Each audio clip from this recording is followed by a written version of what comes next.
So let's go ahead and give you the brief remarks by the President of the Senate for this International Day of the Midwife, hosted by the National Association of Nigerian Nurses and Midwives, UNFPA, and the Wellbeing Foundation Africa. His President's speech. Today, I congratulate the National Association of Nigerian Nurses and Midwives, NAN-NM, UNFPA, and the Wellbeing Foundation Africa on this year's celebration of International Day of the Midwife. As a medical doctor by profession, I personally appreciate the contributions of midwives to save lives, as it has over the years helped to improve the maternal health of the Nigerian woman. According to data available, the risk of a woman dying as a result of pregnancy or childbirth in Nigeria is still 1 in 15, as opposed to 1 in 5,000 in developed nations. Thus, I commend the efforts of all parties present who are working in concert to elevate our standards of maternal health service delivery to ensure that the welfare of the incoming generation is protected and guaranteed. As we declare the inaugural International Midwifery Conference in Abuja open, the 8th Assembly under my watch will partner with all relevant parties to provide legislation that will help to strengthen midwifery in Nigeria and enable them to provide better support for both expecting mothers as well as other health practitioners.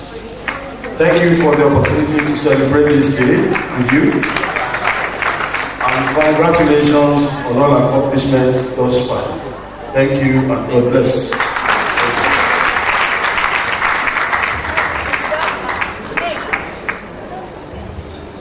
Please, can we applaud the President of the Senate one more time?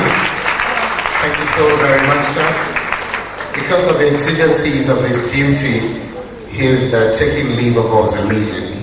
But we want to get the second session underway without much waste of time. To lively us a little bit, and for our guests from outside of the shores of Nigeria in particular, we want to showcase our very rich cultural heritage. Time wouldn't permit you to have them play for so long a time, but they will just perform very briefly.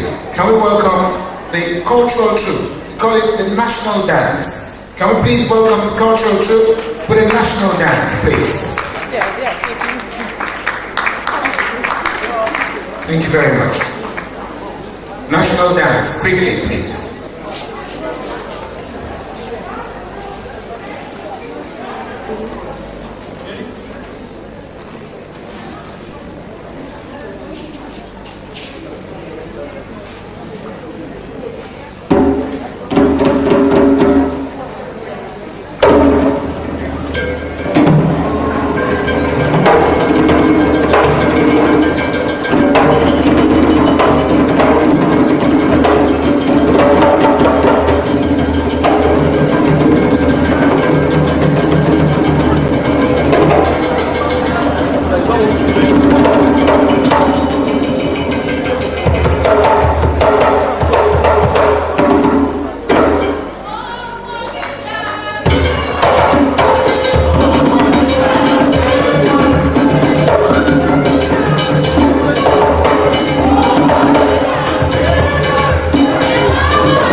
called Unity Dance.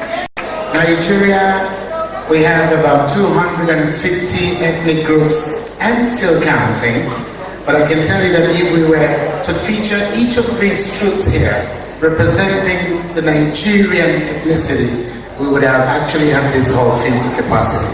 And so we just have to manage this number to be able to showcase what we call the Unity Dance. Time will come when all the midwives in the world will dance the same song, sing the same song, get the same work remuneration and better service. That's our prayer for you. Thank you so very much. Thank you, Andy. I'll get back to Andy and the next presenter, but before then, our attention has just been drawn to the fact that continuously we have, not deliberately, but have omitted the introduction of one of the great supporters that has been with us since the beginning of this event. Not just today, but yesterday. Please, Nigerian midwives, distinguished ladies and gentlemen, please acknowledge the presence of Dr. Ginger Breedlove, President, American College of Nursing and Midwives. Please.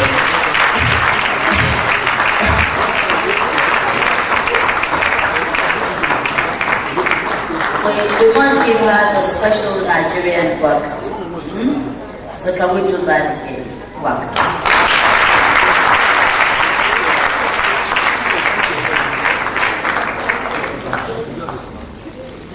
Thank you very much.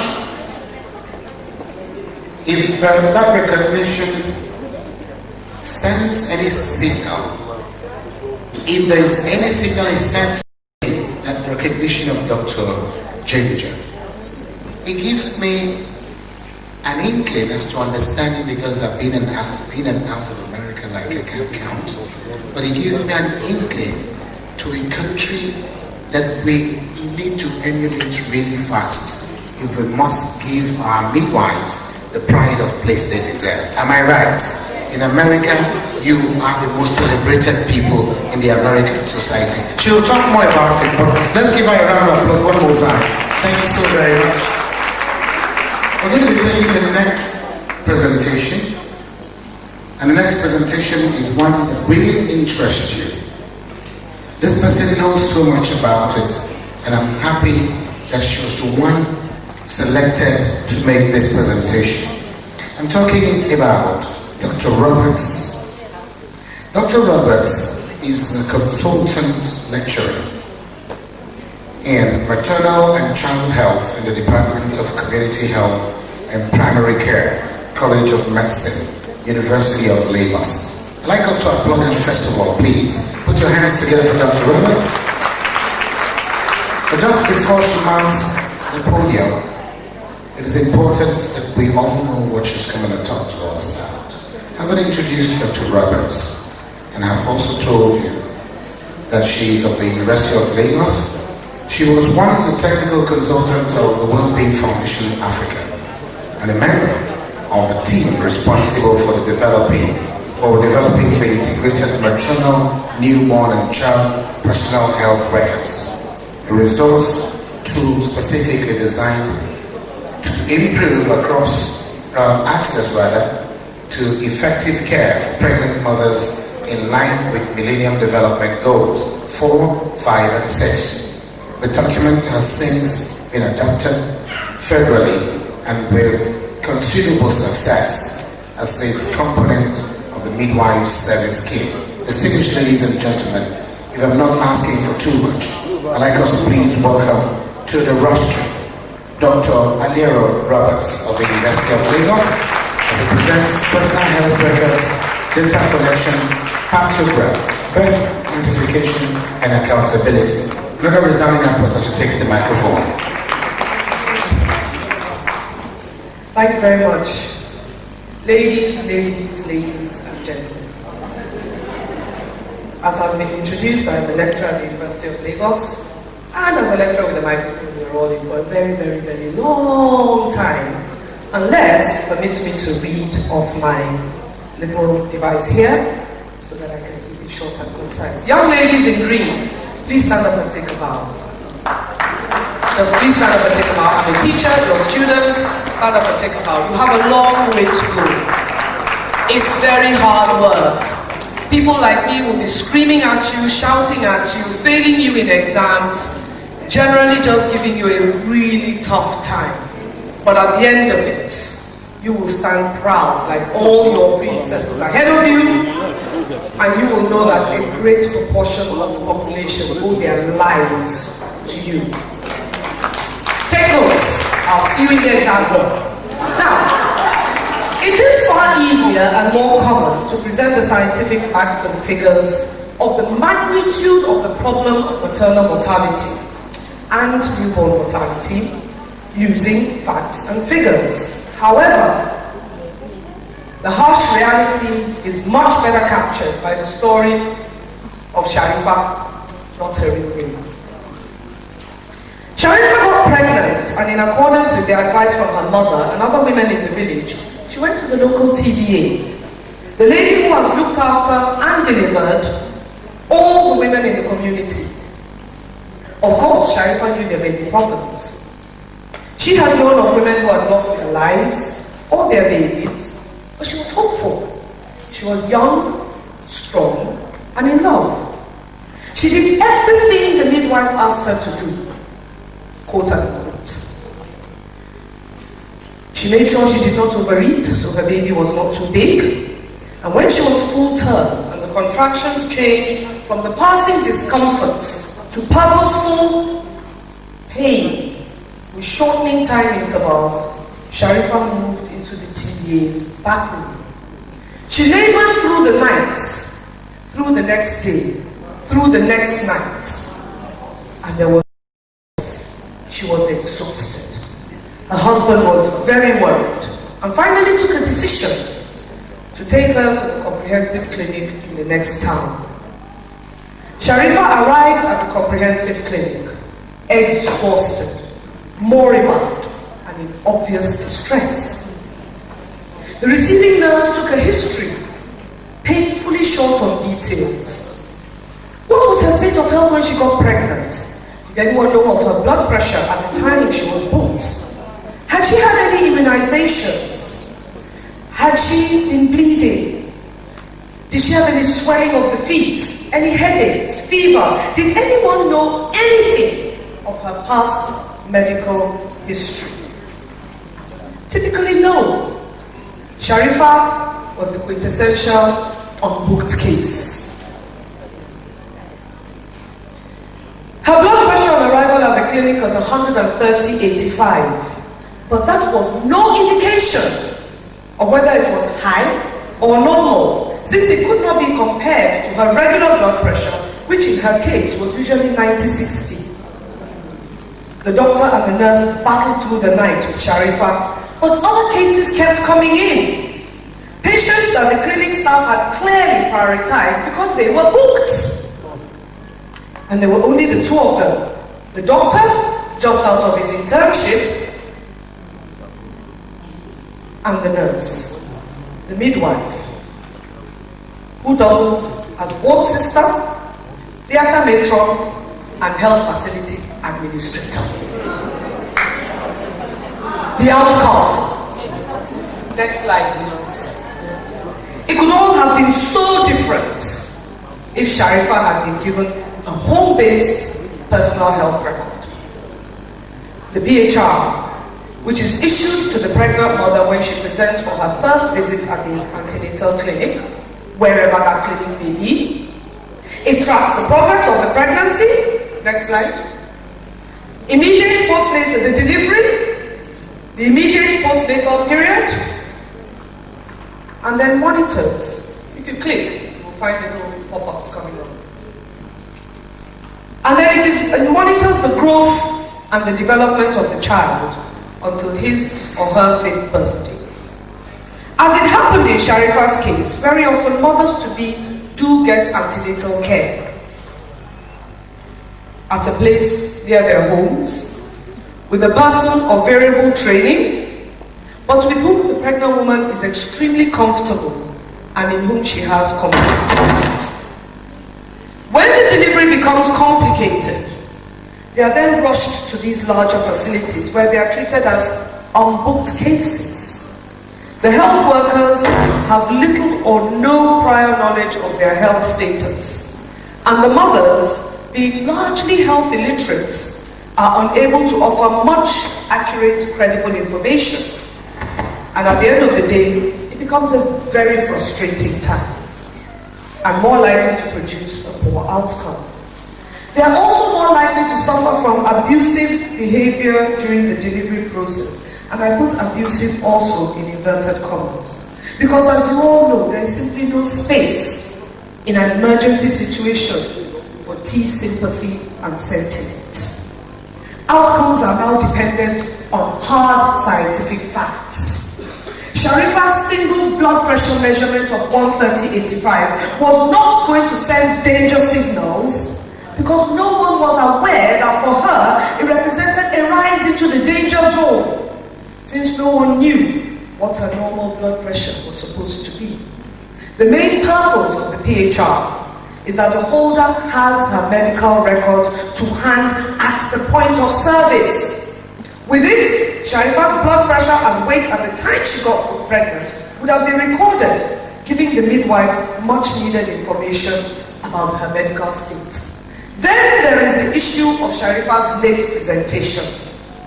Evidence has shown that decision-making in the family is largely dependent on the financial situation. Women are well known to seek care early in any situation where there is a departure from the state of health. The problem is, what kind of care do they seek?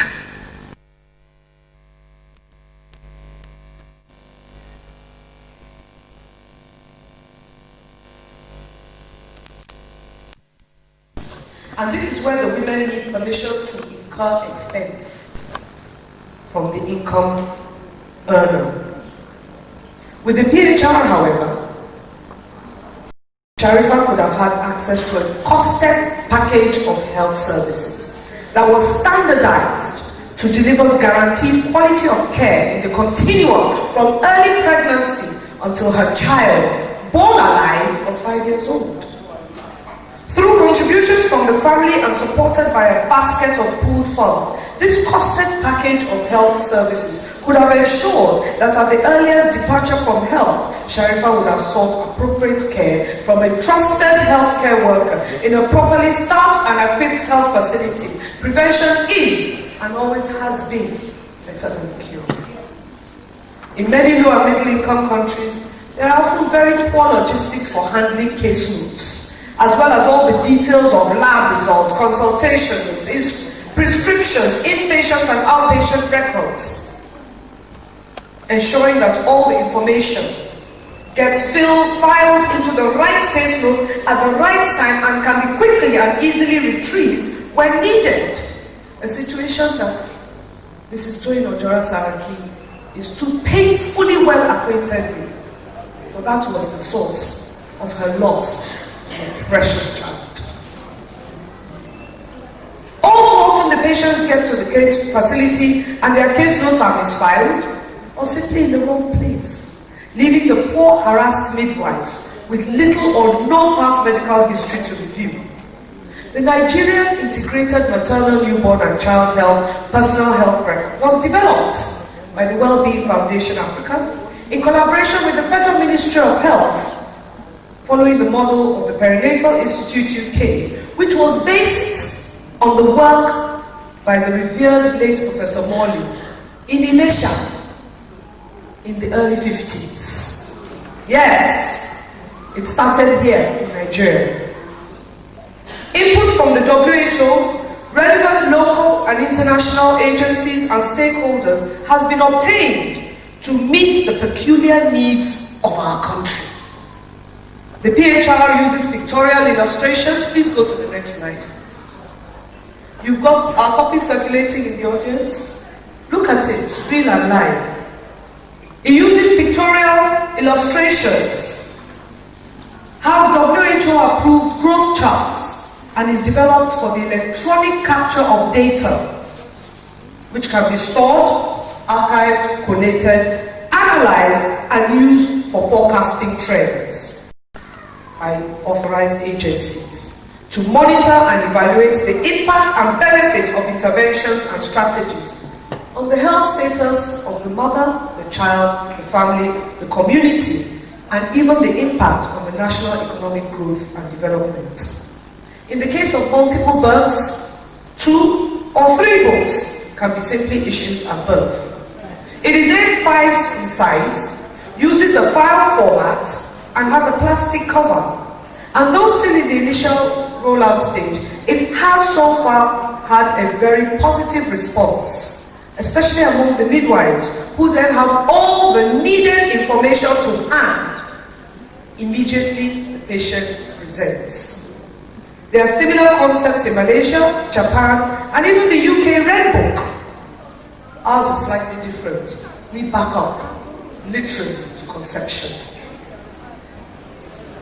The presence of the WHO health information at the back of the book assists in teaching mothers easily use home management therapies for common endemic health conditions such as infantile diarrhea, malaria, and how to prevent infection with HIV/AIDS. There's even a page on what to do with a child born with sickle cell anemia. The PHR also permits the dissemination of important health information concerning home and community management of common conditions that the child presents with in early infancy and childhood. For countries that face technological challenges such as ours, this simple tool is not immediately dependent on electrical power. However, it can still be electronically captured for data management, and this offers a way out. This is the difference between the PHR and the many mobile health apps that are being developed. Wonderful if you have a mobile phone that has power on it. The hard truth is, we cannot in all conscience call ourselves successful in any area of human endeavor while we continue to lead the world in maternal and child deaths. We know what to do. Yes, of course. We have the will to do it. And by bringing in the principles of successful business practice, we will be able to implement the simple strategies in a manner that guarantees a profit margin in lives and money saved, as well as in national growth and development. Ladies and gentlemen, I have a little story. Needless to say, I was born in the early 60s. I was born before independence. So I was delivered by a midwife. In those days, it was the only way to go. As a mother, I was about to become a grandmother last year. And my daughter turns to me. If you look at my family history, I represent the top echelon of the medical elite in this country.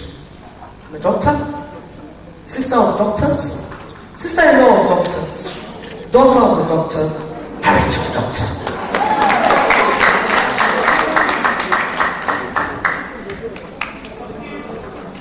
And my daughter came to me and said, "Mom, who do I go to?" And I said, "You're going to a midwife." No, she first came and she asked me for the names of all my friends and young doctors that have graduated who are now practicing in the UK. And I gave her a whole list of telephone numbers, and she contacted a few of them. And they came back to her and they said, "Well, you can either go for an induction or you can go for an elective Caesar." And she thought, no. I want to deliver naturally. So she came back to me and she told me, I said, "But the only way you're going to deliver naturally is go with a midwife." So how do we go about that? And we discovered that there are private midwives in the UK, several of them. And we randomly picked one and we called them up. Needless to say, I'm not the least bit surprised. Their reception of her inquiries, their care, their concern, their perception, she was completely blown away. Before she left this country to the UK, she's married to a British man. Before she left this country to the UK, she was 3/4 of the way paid up, highly affordable. The midwife met her the day after she arrived in the UK. They've become friends. The midwife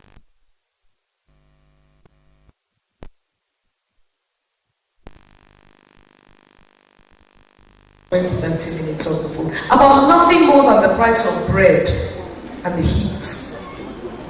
That's the difference. It's been said, but you see, until you experience it personally. She had a friend who was also pregnant at the same time, who went under physician's care. I am ashamed.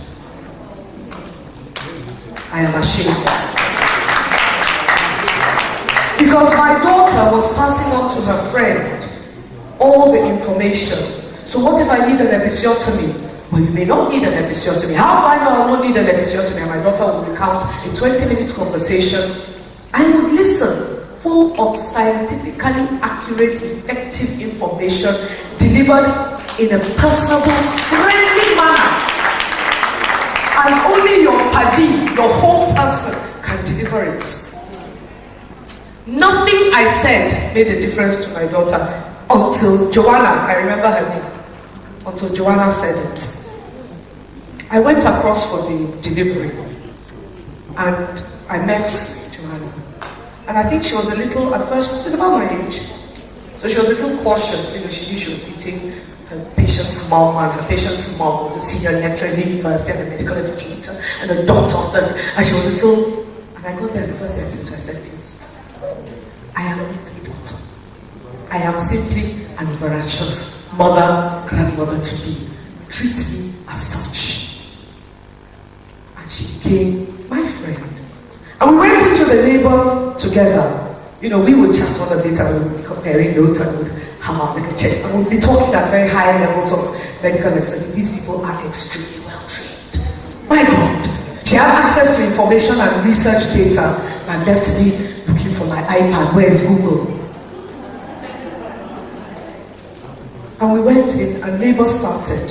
And 27 hours later, there had been no real progress. And only another physician would have spotted the transition in the labor room from a midwife-led delivery to a physician-led delivery. I swear to God, those people are the masters of their arts. This midwife, she kept me in the loop as a fellow professional, even though I had told her she doesn't need to. She just needs to do what needs to be done. I trusted her completely. And when they were about to decide whether they were going to move into a cesarean, she came to me and she said, that's the obstetrician. And I looked at this little girl. No. Can't something be done? She said, well, we can put the oxytocin up another 2 drops. And I said, let's go for that. My daughter really wants a natural delivery. And she sat there with her 27 hours. Only a midwife. Only a midwife. Doctors, we will come and we will go. We will come and we will go. My daughter wants to get into the swimming pool, she will get into the swimming pool. She wants to come out, she will get her. Rub my back here, she will rub it. Okay, get out of my side. She will show everybody away. My daughter says, put my leg like this, she'll put it like this. Put it like that, put it like that. What is happening? The midwife will start again and give her the whole thing in easily understood, and all the time kept her confident. She said, this is the first baby, this is perfectly natural. But it's 27 hours, I've never known 27 hours. She said, oh my goodness, I've been in practice for how many years? You don't know how many 27-hour labors I've seen. But she was right, because she said the parameters, and it's true, the parameters weren't changing. The baby was not in distress. It was just a huge, fat, lazy baby. Please go to the next slide. When we're looking, you will go through the PHR and you will see how much information is available. Next slide, and the next slide. This now follows the baby all the way from the development of the newborn. Pages are duplicated. You can give one to keep one in the facility, leave one in the book. And the next slide. The immunization record is in triplicate. Copies are retained at the first facility. A copy goes to the local government. A copy remains in the book. And the next slide. Then you've got all the baby's development in the first year of life, including the dentition. And the next slide. So the very earliest departures from normal are easily picked up. The next slide. And then we go through the next slide.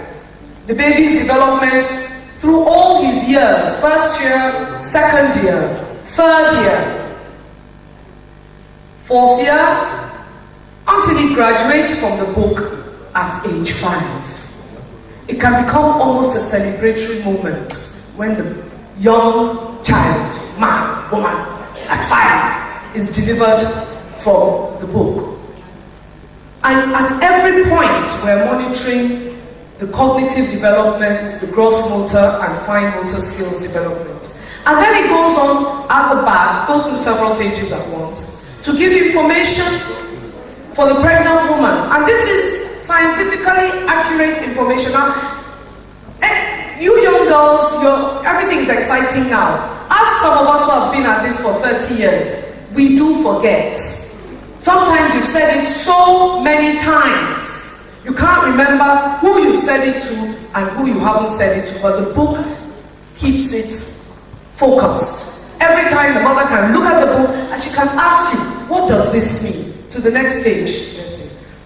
And the next one. Now, this birth plan is very important for us here. I don't know if it was Dr.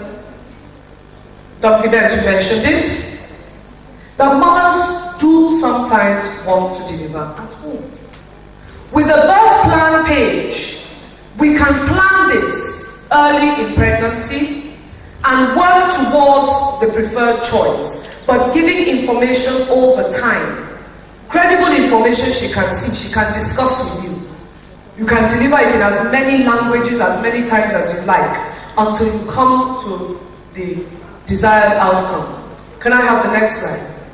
It then goes on to talk about breastfeeding. And this is another story. Because when the baby was born, of course he was put immediately to breast. And she was encouraged and everything. And the milk came in fast. But by the next day, how many of you have been there? Breast the size of a fried egg becomes like watermelon. As you are looking at it, it is growing. There was nothing I could say. I called Joanna in a panic. What do I do? Everything I've told my daughter to do, I'm just, Mom, get out of my way. This thing isn't working. They should go at my feeding bottle now. She's going to start him on formula. And in my life, like, Joanna, where are you? Oh, Mabo. This lady turned round and came. And then she called another set of people. And you gave them a name, I don't remember. I called them the Bambi Girls. And they came and sat with my daughter for 4 hours. Thank you very much. Feeding coordinators. You see, they have a technical term. To me, they were just like things. Here's me, 32 years of medical experience. I'm standing there, hands on my head. But this is what this page does. Because mothers need that support from trained professionals in the first 2 to 4 days. What if the mom is ill in pregnancy? How does she know to recognize danger signs? At the back of the book, pictures show her what is abnormal. Whether the mother is sick, next.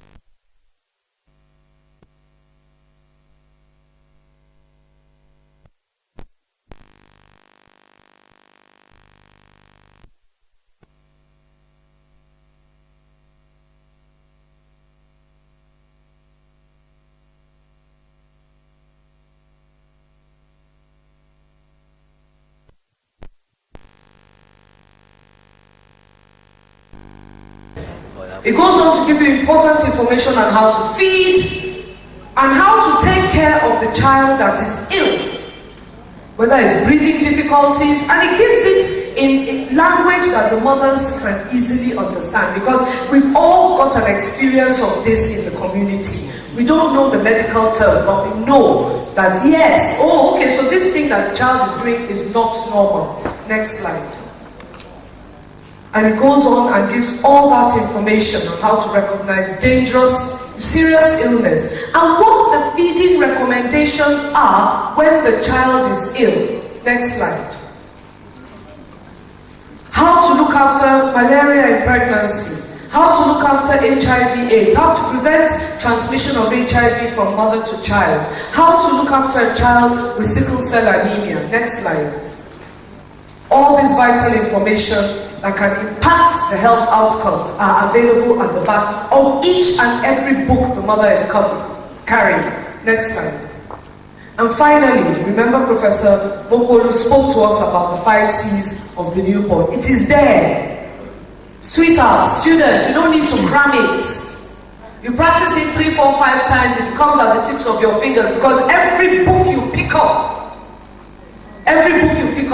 is reminding you again until it becomes a part of you. You know the 5 C's and the danger signs in the first few weeks, and you've developed this relationship with the mother. So she knows where to get you, she knows where to call you from. Next slide.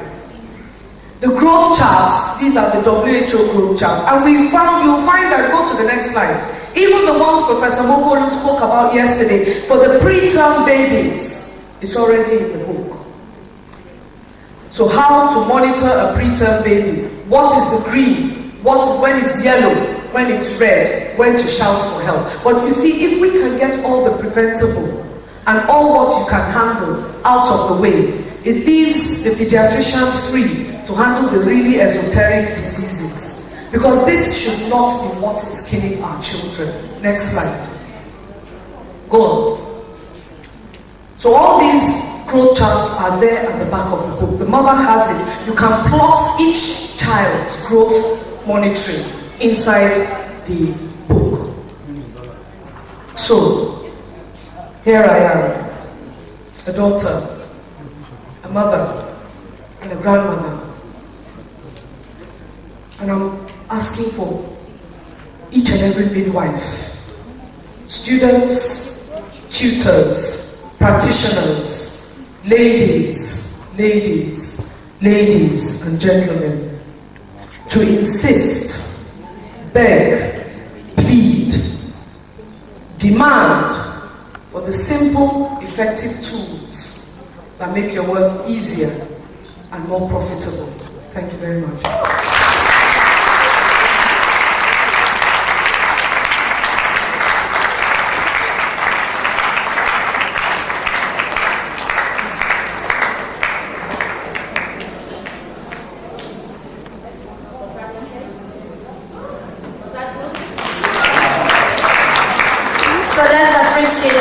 One more time.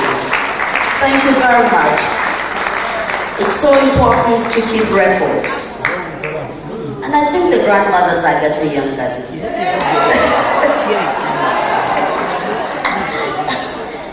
Well, I'm proudly grandmother too.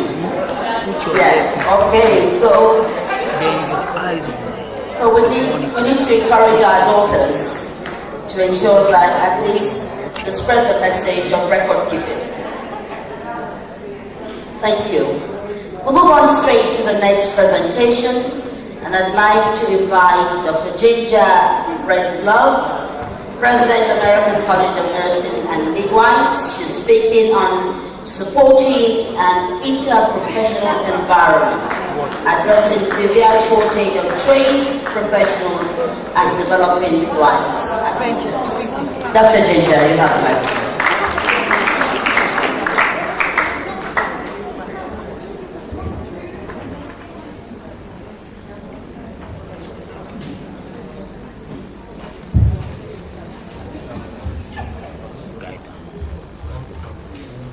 I am humbled beyond words to be here with you today. The incredible amount of passion and determination and collegiality among the lead panel this morning moves me beyond words, that there's a great desire for the conversation that you're starting in this first annual meeting to set the groundwork for future meetings and future needs of the midwives of Nigeria. So I'm truly honored to be here today. Especially on International Day of the Midwife, when every midwife present makes it their personal job to take care of the most vulnerable populations of our world, and that's pregnant women and their newborns. I'm not sure you'll like all the messages I'm here to deliver, because America does not have all the answers. And we share many common problems of midwifery care being integrated into a health system that recognizes us for our contributions in caring for healthy women. But I need you to understand a little bit of my perspective and my personal story. And that is, I have 4 sons, ages 20 to 32, who were all born out of the hospital by choice. That happened because the choices that I had in the American hospital system did not allow me to have the normal physiologic birth supported by midwives that I wanted. And that's because I became a nurse midwife and within 12 to 13 months had my first child. It was incredibly important for me to have that experience in an environment where it was not welcomed, I was shunned, and even though I started the first birthing center in the state of Kansas, which is in the middle of the United States, we had a microscope watching us, that to have a baby out of the hospital was not healthy, and we were breaking many rules about the standard of care in our community. So I've practiced for 37 years, and I can tell you standing here today, I'm still on the same journey that all of you in this room are on.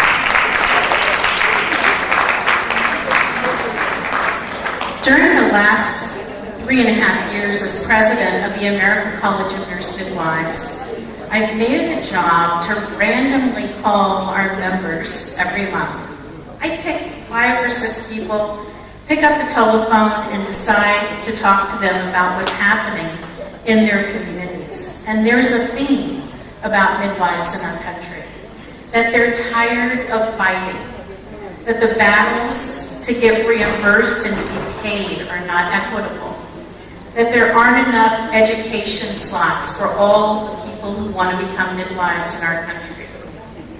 And the message that I think we have to carry forward is that every childbearing woman has the human right to have access to the right provider she chooses at the right time and in the right place. I think Dr. Roberts' story about Sharifa and the challenges that she had in accessing perhaps levels of care at points of time she needed is endemic to all of us around the world. So there are 3 things that I want to bring to you that I hope can be messages of encouragement to you, because I don't think it takes someone from the podium to impact change. Each of us, in our own unique ways, have a voice and a capacity to carry our passion not just to our families, but to all the stakeholders that we interface with. So I want to talk a little bit about interprofessional education in an interprofessional environment. And that's hard to do when we're fighting so hard to own our own as midwives. But I'm learning that without colleagues across the health professions, we can't make progress as quickly. The next thing I want to talk briefly about is the severe shortage of trained professionals, not only in Nigeria, but globally, particularly related to the care of women, and how we need to make a case to the people who are the listeners. And the last thing I want to briefly mention is that midwives must have the art and skill of midwifery in your training. And I'm so happy to be here with you because my 18 student midwives are without me in the US. But it's so wonderful to see our future. But beyond the skills and the psychometrics and the psychomotor ability to suture and to understand when someone's laboring too long, I firmly believe we have to teach midwives to be leaders. We don't inherently come with the skill set to know how to sit at the table with people who have power, and most often more power than we have. And I think leadership is a key to advancing midwifery. So I'm going to talk a little bit about those 3 things, and I apologize for the PowerPoint, but not having one. I decided to take the day off as a professor and talk to you from my heart. So why do we care about interprofessional education? Why would I want to be trained beside a physician or a physician assistant or a nurse? And in America, nurse midwives are the predominant profession, although we do have nurses who enter in a variety of pathways. Transforming healthcare to improve health will only transform by integrating professional healthcare. Throughout the U.S. and other countries, academic institutions have shifted toward interprofessional education models, including team-based care, joint simulations, integrated classrooms, joint curriculum, all with the goal of improving health outcomes and changing the dynamics of how the professional workforce talks to one another in the transfer and delivery of care. This new model creates a bridge between the silos of traditional education programs in order to rapidly transform our healthcare systems, address the high need for a variety of professionals to be respected in an increasing population of chronic and at-risk conditions. The result is a creation of systems and programs that will lower healthcare costs, enhance quality, advance education, and promote joint research through shared resources. The ultimate goal of collaboration must be team-based care. And the only way for that to be integrated is to have educational opportunities with one another. According to the State of Midwifery Report 2014, we know there's a serious shortage of midwives in Africa, Asia, and Latin America. But I would confirm that the world must know a crisis of a shortage of midwives exists worldwide. The U.S. ranks worse than any other developed country for maternal mortality. It is an embarrassment to stand here and share with you. However, access to care and having providers of care in areas of our country where individuals choose not to practice is much of the problem. We've heard today that every year there are an estimated 139 million births, and that 289,000 women will die during pregnancy, childbirth, or soon after, that 2.6 million will suffer stillbirths, and 2.9 million infants will die in the first month of life.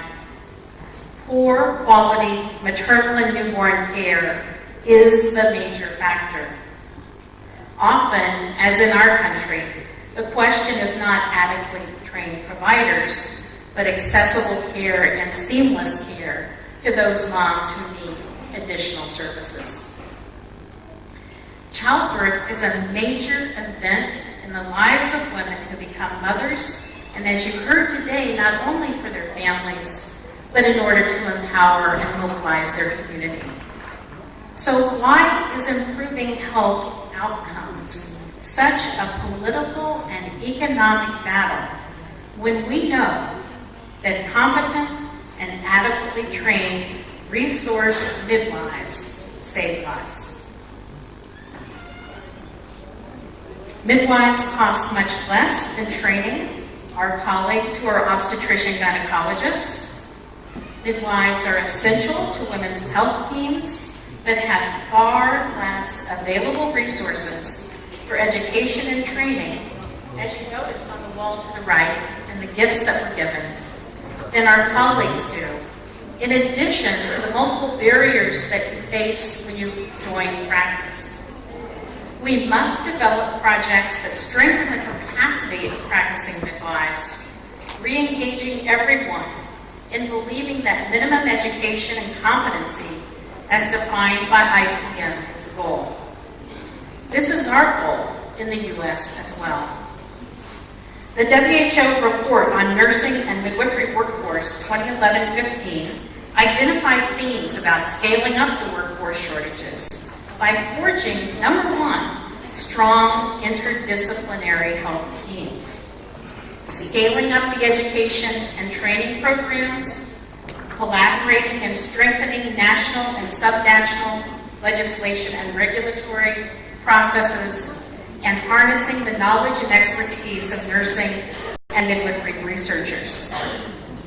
There must be strategies for enhancement of interprofessional education and collaborative practice, and I believe the call to action is now. The landmark Lancet series, which Francis talked to you about earlier this morning, is the guiding document on how to provide essential services for all mothers and newborns. The Maternal Newborn Quality Framework is presented and describes care for all levels of risk of women, from pre-pregnancy to birth and postpartum. Most importantly, that framework identifies key linkages of care from normal processes to skilled emergency care in a wide system of health provision. So if you believe that birth is primarily a normal physiologic event, and that 85 to 90% of women, when monitored, can birth without intervention, the framework provides a research-based framework for how to care and transfer moms as needed. To me, the effectiveness of implementing this model is the requirement that you must be equipped as leaders. Being a midwife leader is not easy. I can promise you that after spending the last 3.5 years developing friendships with the American College of Obstetricians and Gynecologists. So my call of action to you today, celebrating this International Day of the Midwife, is if not you, then who? If you're not able to be the leader for midwifery, then who is? Leadership first requires deep introspection and thinking about your personal strengths. Some of us it's writing, some of it's speaking. Some of us do great education, some of us research. It's important to acknowledge that a leader rarely embraces to a high level all of those qualities. My gift to you today in celebrating IDM is probably about one of the most helpful mediators that I have come to study during my time as a nurse midwife in the United States. It is not an easy place to practice midwifery, and we've worked very hard with our obstetrician colleagues and state legislation to get midwives' rights and recognition. You all have internet or access to internet, and I heard the word Google said here, and I want you to write down this name, Dr. William Ury, U-R-Y. Dr. William Ury is a Harvard attorney and mediation expert who has spent his career negotiating wars across the globe to bring people to agreement and to peace. And my favorite video of Dr. Ury is called The Walk from No to Yes. He has a classic book called Getting to Yes, written in over 38 languages. And a quote that I have often used of Dr. Ury's is, the biggest obstacle in negotiation is our own tendency to react in ways that do not serve our true interests. What Dr. Ury will be able to provide you is how to come to a table when you feel in a lower position. How to accept the differences of the people you feel like you're engaged in fighting with, and then turn the conversation around the common goal and the common outcome. We must, as midwives, not be afraid to believe we deserve to sit at the negotiation table and not only be there, but be a leader in the conversations that happen.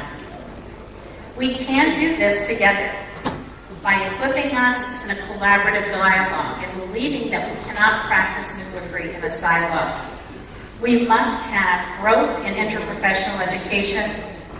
We must have our communities, our states, and our countries acknowledge the shortage of midwives. And we must have resolute voices that lead to answers in these problems.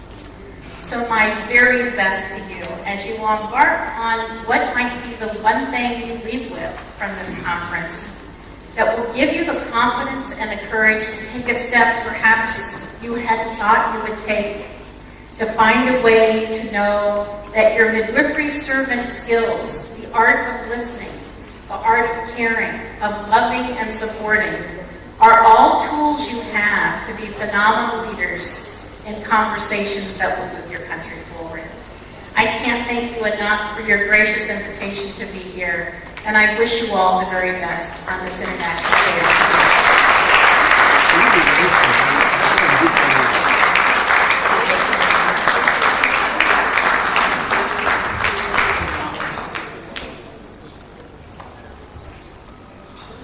I'm going to insist that we give her yet another resounding applause. Thank you so much. A lot of the presentations for me, even as an associate midwife, I must be honest, they loaded. And I want to announce here that as long as you register, your email is there, most of these presentations will be uploaded and sent to your mailboxes. That is a promise from WBFA. Thank you so very much. We move on right now as we want to invite very quickly for her presentation. Want to invite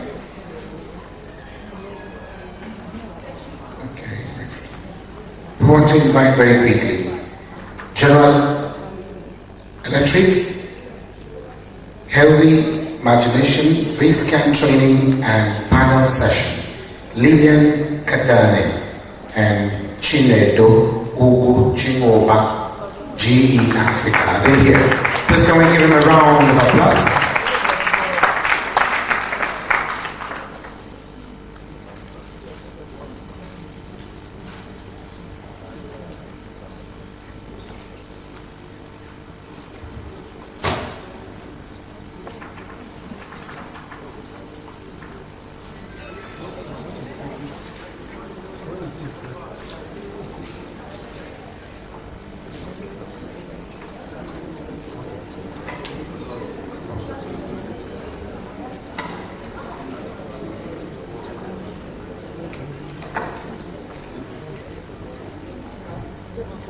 Good afternoon, ladies and gentlemen.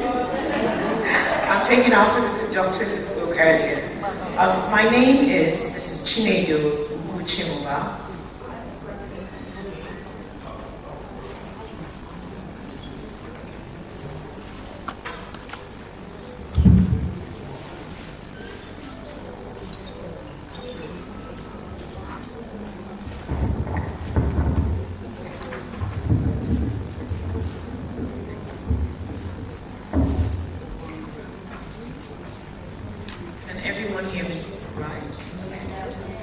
Let's try this again. Good afternoon, everyone. My name is Mrs. Chinedo Uguchimba. I work with General Electric, and I'm representing our team here today to share with the audience what we've been doing not only in Nigeria but in the region in partnership with not only midwives but particularly ministries of health. Today's event is something that we have been involved in for a long time coming. We have been working closely with the WBF over the last few years to drive conversations, to drive advocacy, and to drive policy influence around midwives training, around maternal newborn health care in general in Nigeria. And we are humbled and incredibly privileged to share the stage with a number of dignitaries and also to engage with yourselves. Now, there is a time sensitivity today, so I'm going to try and stick to the schedule. I know we have overrun the agenda today, but I'm going to try and stick to the schedule. But I want to please invite as many of you to join us at our booth outside should you have any questions or you want to further the conversation. Thank you. So, the MC earlier mentioned health imagination. I want to spend very briefly about a minute or so just talking to you about what health imagination means and what the organization uses the health imagination platform to do in the region. Health imagination is a strategy GE launched about 8 years ago, and it was to try and address specific challenges in the healthcare space that impact on a number of health indices, mortality being one. And we asked ourselves, how can we employ the use of our technologies and business practices to improve the quality of healthcare delivered, to increase access to healthcare, and then particularly as it concerns this region, to optimize affordability. And that's a question that we're constantly asked in the market, and a number of you have brought those questions to our group. Now, with regards to these three pillars, our goal ultimately is to drive for better health for more people.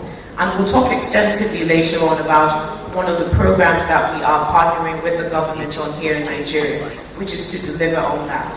Now, we cannot talk about maternal newborn health without talking about the Millennium Development Goals. This sort of set the scene for what a number of countries have been doing by way of driving down mortality indices. And it also informed for us how to engage with ministries of health.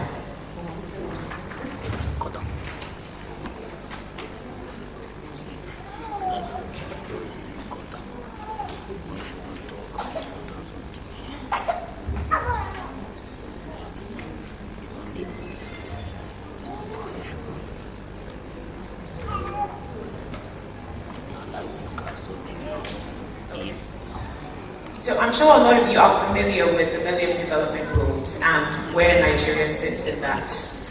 2005, the MDGs came to a close, and the global health community transitioned to what we now know as the Sustainable Development Goals. Now for us, these are important pillars because we know it informs how ministries of health invest and plan for primary health care as it relates to mothers and babies.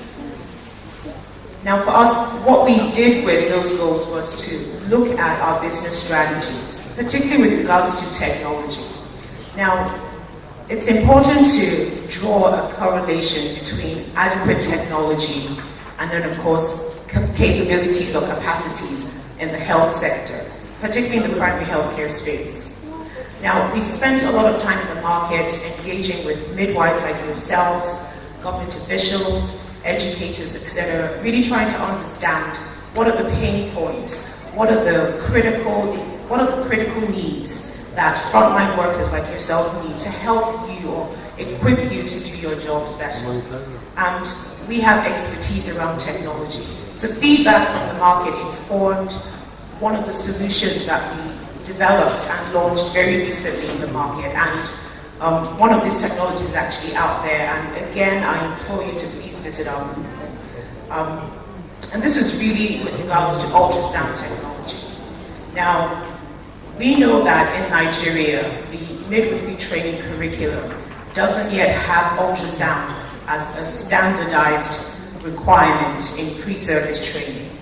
Now, this is something that we are keen to continue to collaborate with the Ministry of Health on and the various institutions on how we can incorporate some best practices around technology use in midwifery pre-service training. Again, we have some literature around that in our booth, and we encourage you to please help yourselves with that.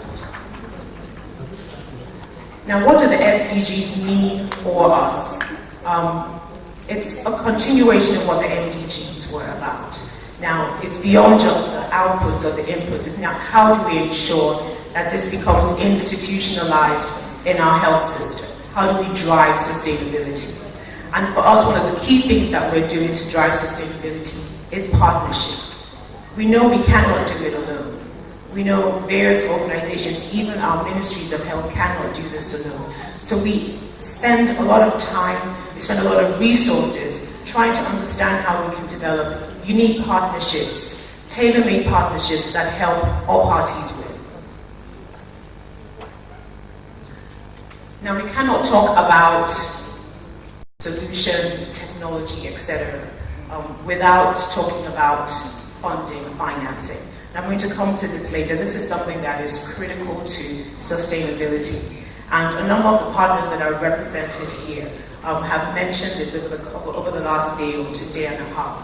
And this is something that we believe from a sustainability perspective is critical to ensuring that some of the programs that you are familiar with now continue to run over the next few years.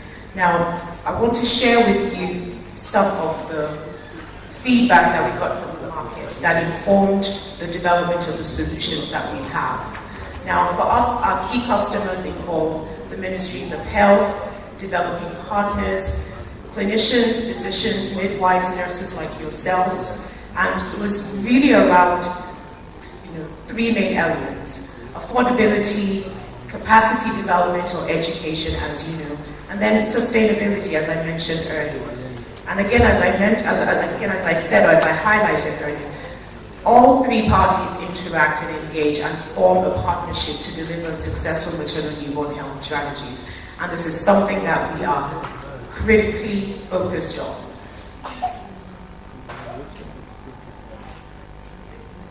Now, looking across what we call the continuum of care, how maternal newborn health is delivered in Nigeria. As you all know, there are three main delays that expecting mothers experience when they interact with the primary healthcare sector. Delay in reaching care, delay in accessing care, and then also delay in receiving care. Now, we looked at these three delays and asked ourselves, what can we do to optimize or to help address these delays from a technology perspective and as well as from an education perspective? And at the bottom of the slide, as you can see clearly, we have a range of technologies that were designed specifically for the primary healthcare space, but not just the primary healthcare space, but particularly locations where infrastructure is challenged, locations where capacity availability is also challenged. So durability, sustainability, serviceability, elements like these helped us to address some of these challenges. And again, we can continue this conversation at our booth. We have literature that can expand on this. We have reference sites that we can send you to. And we also have some experts on our booth that can answer some questions around that. But a particular emphasis for this event, we wanted to focus on ultrasound technology, because that's where we had a lot of experience around. And also, it ties in with the program that we launched very recently with the Ministry of Health. Now, why do we include in the rhetoric? Can my colleague just? Can I just tell you next?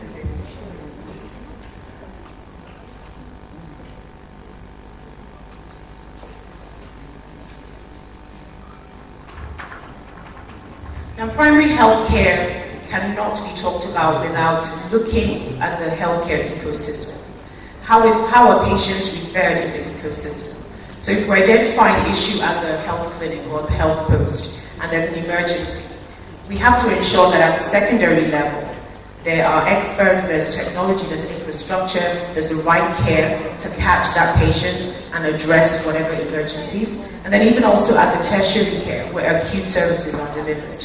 Now, we've looked at the whole ecosystem and we created or developed solutions that meet some of these challenges across the healthcare continuum. And one of the things that we are looking to achieve with the program that we've launched recently is to optimize the referral system in Nigeria, but beginning from the primary healthcare space. Now, the 4 pillars that you can see at the bottom are sort of the key elements that the program will be delivering on. Training is critical. So we have partners locally and both internationally who will be working with to deliver on the education piece. And the education is targeted at midwives. So we have customized training protocols that have been designed specifically for nurse midwives in the primary healthcare space. And this is not only of the use of our technology, but particularly on clinical education. Now, some midwives have never used ultrasound in practice, so we have to help them elevate their competency so that they can understand how the technology operates, and then they can also understand how to interpret data, interpret images that they see on the system, and refer appropriately. Training is critical. Serviceability is also very important. Serviceability meaning the equipment cannot have long downtimes, because these equipments are out in the field. It's important that we ensure we deliver durable equipment or technologies. I can't see the last one, but maybe I'll just step down.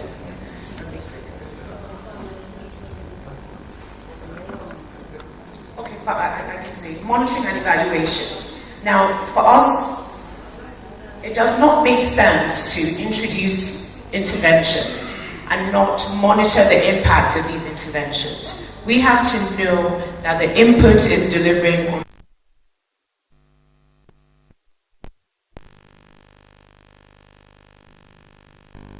a robust monitoring and evaluation framework to ensure that we're constantly asking the system, we're constantly asking the clinicians the right questions to make sure there's a transfer of knowledge, the technology is being optimized, workflows are being optimized, patient experience is also optimized. And these indices, these data sets will be fed back to the governing body so that decisions can be made on how they resource appropriately, how they invest appropriately, and then how they even just share technologies across the board. I want to end with this slide that summarizes in an infographic how we look at the continuum of care as it relates to primary and referral care. Now, antenatal services or safe pregnancy cannot be looked at independent of the healthy woman.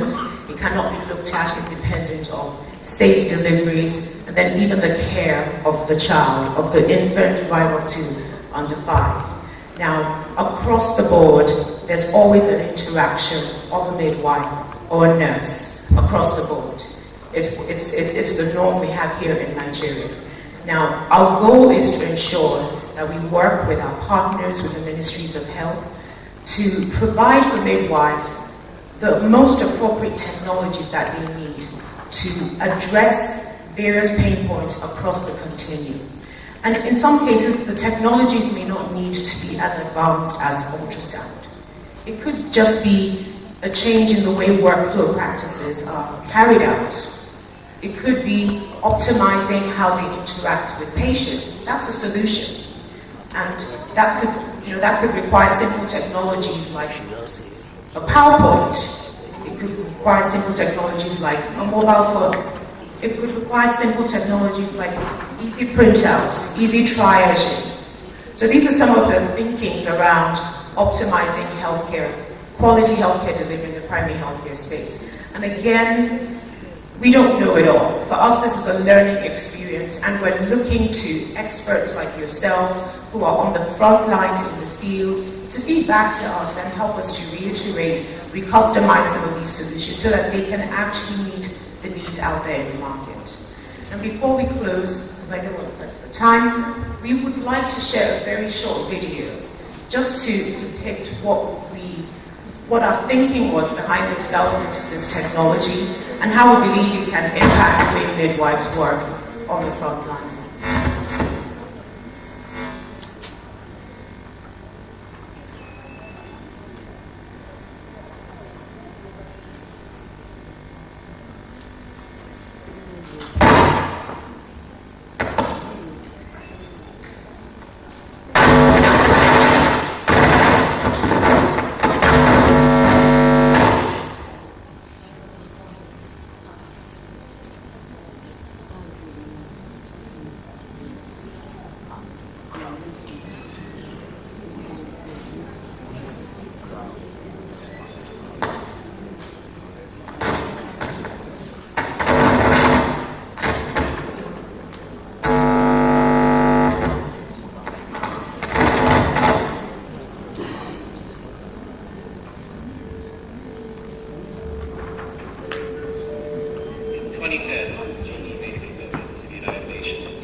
Since since then, we've been on a learning journey. Basically, listening, learning, and iterating. We spent 3 years in the field with partners around the world, following a very human-centered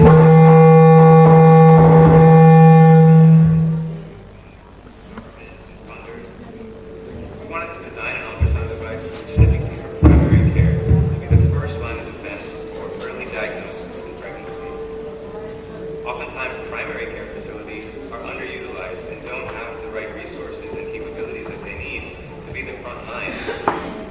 Vscan Access is an innovative ultrasound device that's designed specifically to help improve maternal and child health globally. We didn't just want to take a traditional ultrasound device and incrementally remove some features and functions. We wanted to completely rethink and redesign ultrasound from the ground up. Affordability, accessibility, appropriateness, it's part of the design. Midwives and primary healthcare professionals need a device that's very simple to learn and very fast to operate. That's why instead of a traditional ultrasound that has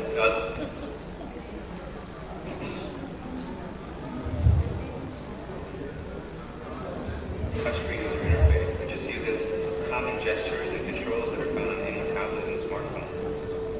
These environments are very tough. Devices are very complex. We don't have the spare parts of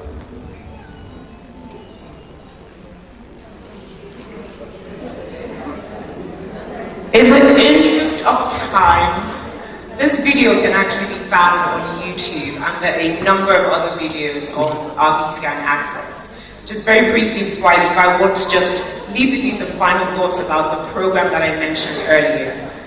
If we had our full hour, I would have given a brief presentation on this.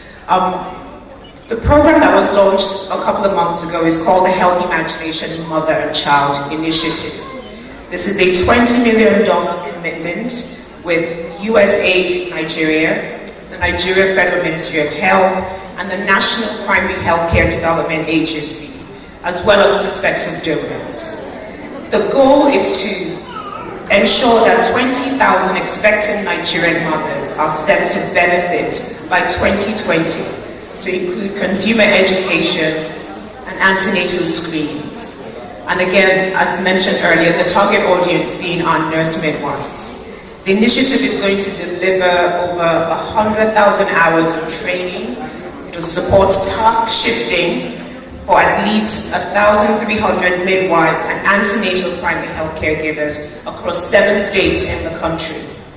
The program is aimed to put this device that you're seeing on the video, it's called the GE Vscan Access.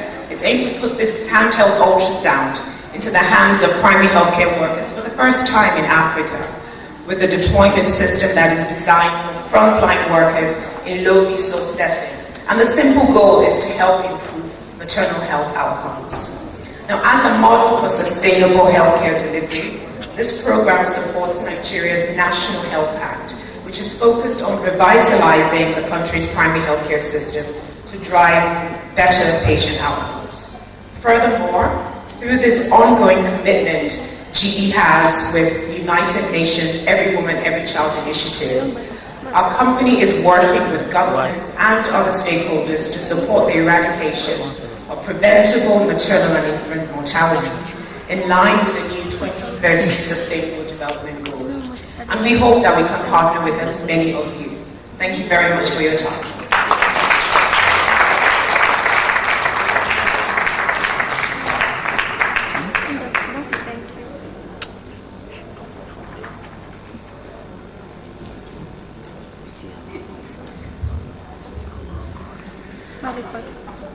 Mrs. Chinedo Uguchimoba is the Program Manager of General Electric, Healthy Imagination Africa. She serves as the Operations Leader responsible for scaling and penetration initiatives in the market. I'd like us to applaud her one more time, please. Jesse, bring it down a bit. Thank you. All right, moving on, we're not going to get tired of listening to the one midwife who also delivered the future prince and princess they're actually waiting on the line for their turn.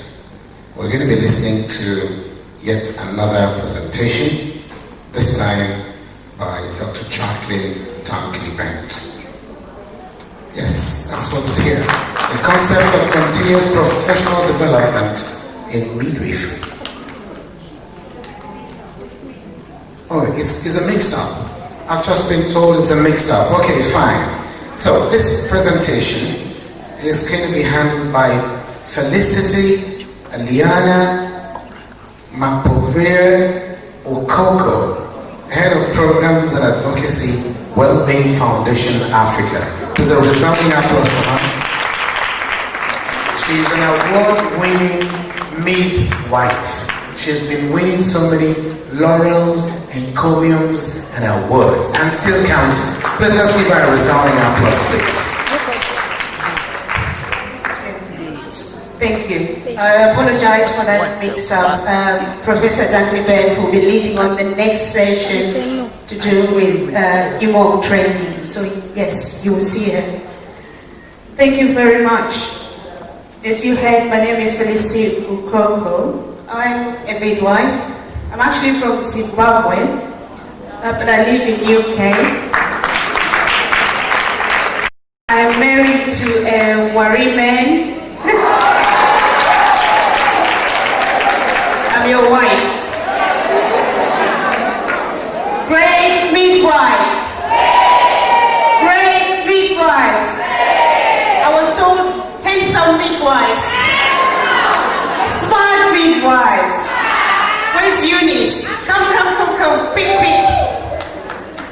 Eunice is one of our midwives within the foundation. The foundation believes that in order to improve outcomes for women, we need midwives. So we do have a number of midwives in our foundation.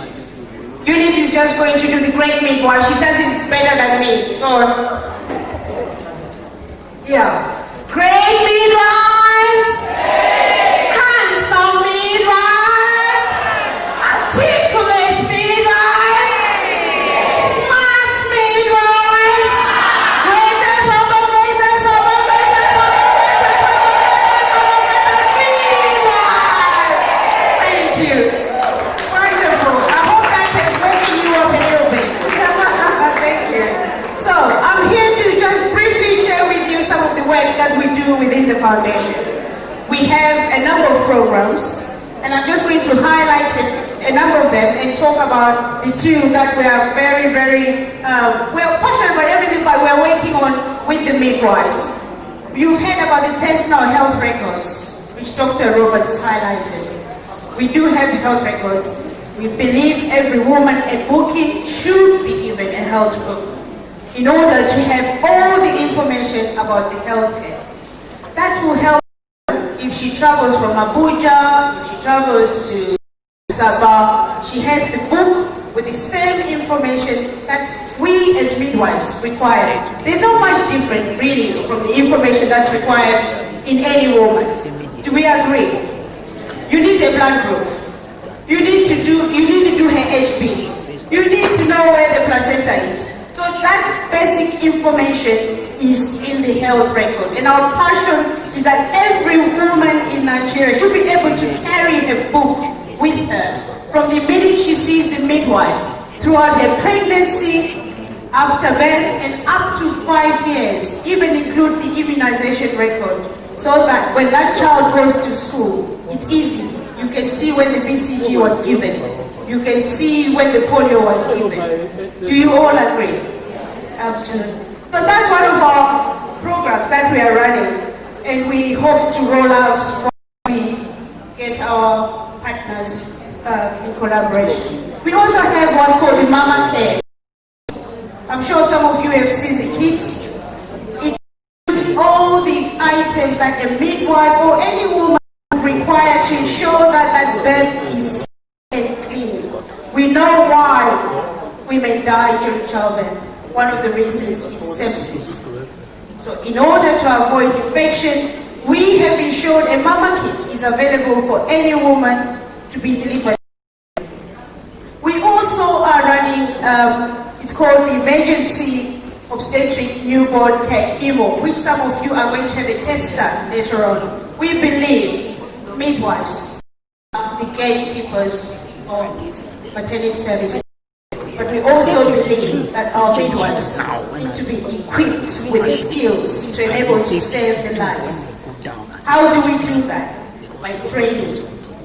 And I know from experience in talking to other midwives who are in Nigeria, they rarely come across the update, the training to get their skills. Even I did a breech delivery, I can't even remember. If I see one today, the skills will be a bit rough. You all agree?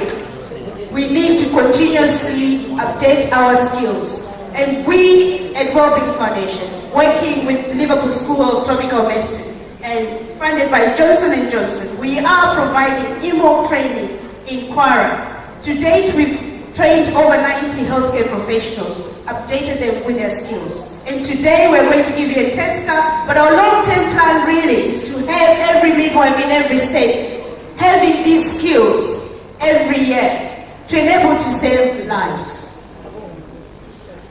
We also have antenatal classes. We call them the Mama Care antenatal classes. And you've heard today, there's been so much talk about the importance of giving women information. Because if our women are informed, they're better equipped to make decisions about their lives. A mother who is educated, has the information, will make the right decisions for her child. Therefore, we are running antenatal classes in Lagos, in Kwara, and soon to start in Abuja. At the moment, we have, can we do my slides, sorry? We have classes in Lagos at Medicross. We have classes in St. Raphael, those who come from Lagos. We also have classes in Kwara, in Sobi, and Kwara Central Hospital. And I think we have, let me have the names to hand, sorry. Mrs. Kate will help me with the names. But we have 4 centers that we run classes every week. And roughly, we have 25 to 30 women attending those classes, so there is demand. So going back to my presentation, we're going to focus on the 2 things, antenatal education and breastfeeding, because we believe those are key issues that if we bring to the fore will enhance and improve outcomes for women. We know that nature has empowered mothers with control over production and distribution of an extraordinary protective substance of health, and that is the breast milk. We know that nearly all women, and I'm sure you all agree, can breastfeed unless there are medical reasons not to do so. A woman is made in such a way that she should be able to breastfeed. However, most of our mothers are unable to do so, A, because of lack of support, or maybe they do not know how to if it's the first time. So with support and information and respectful maternity care, we believe that women will be able to breastfeed. Can I have the one with stats? We know that in Nigeria, if most mothers in Nigeria breastfed, 100,000 of the estimated annual 800,000 child deaths in Nigeria could be prevented. Some countries have done that. Malawi, Bangladesh, Ethiopia, their child deaths have plummeted. So we need to think of how we can help mothers and healthcare professionals to support breastfeeding. Now let me give you a history of breastfeeding. I don't know if the slides are coming up. We've been talking about breastfeeding since 1979 at global level. There was the joint WHO-UNICEF meeting in Geneva. And then in 1991, we had the adoption of the International Code, which I'm sure most of you are well versed in. In 1999, we had the Innocent Eye Declaration World Summit for Children's Statement, again reiterating the importance of breastfeeding. In 1991, BFI was introduced. Do you all know what BFI is about? It talks about 10 steps. The 10 10 steps that are, if implemented in a healthcare setting, are evidence-based tools that will help equip the midwives and support the mothers to breastfeed.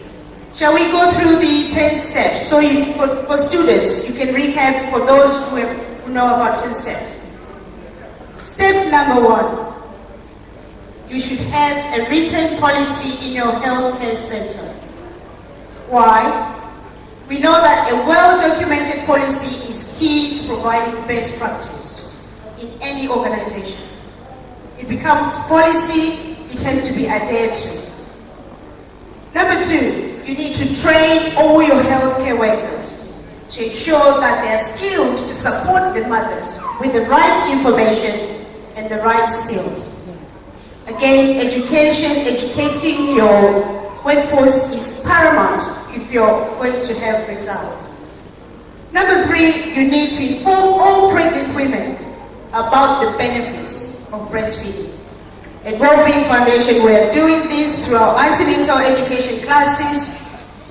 Once women are empowered and have knowledge and information about the importance of breastfeeding antenatally, they are better prepared to do so once the baby is delivered. So we need to plant the seed whilst they are pregnant, particularly for new mothers. Now, when mothers are faced with challenges where they are separated from their babies, we still need to support them. How? Teaching mothers how to express, or using a pump. And at Wellbeing Foundation, you'll be pleased to know we have partnered with Mandela. I don't know if any one of you, if you know about Mandela breast pump. You probably know about Advent.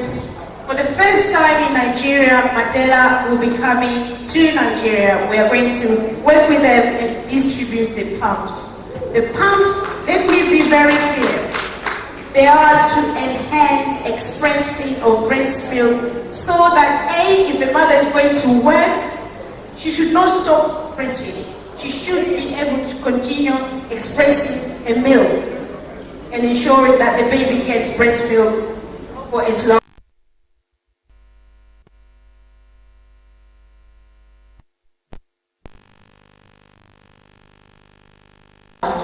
as human milk.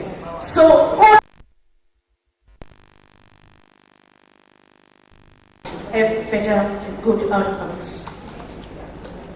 Going back to the 10 steps, it's always important to practice rooming in. Rooming in, I know sometimes we say the mothers are tired, she needs to go to sleep. There was another hospital where the mothers have to go home and come back. I think that's actually a waste of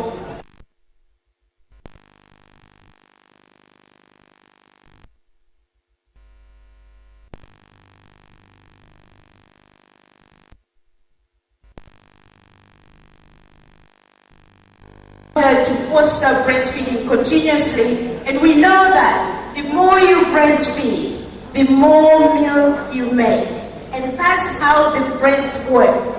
And we need to just tell the mothers that mechanism. Once they understand that the less they feed, the minute they give the bottle, they're suppressing their supply. You need to keep the machine running, and you produce more. That's the message. Finally, number 10, foster establishment of breastfeeding support groups. And I'm very passionate about this. In UK, we used to run, and it's still running, I'm sure, peer support. When mothers go home, they need support. Statistics in Nigeria, they show that 98% of mothers actually initiate breastfeeding in Nigeria.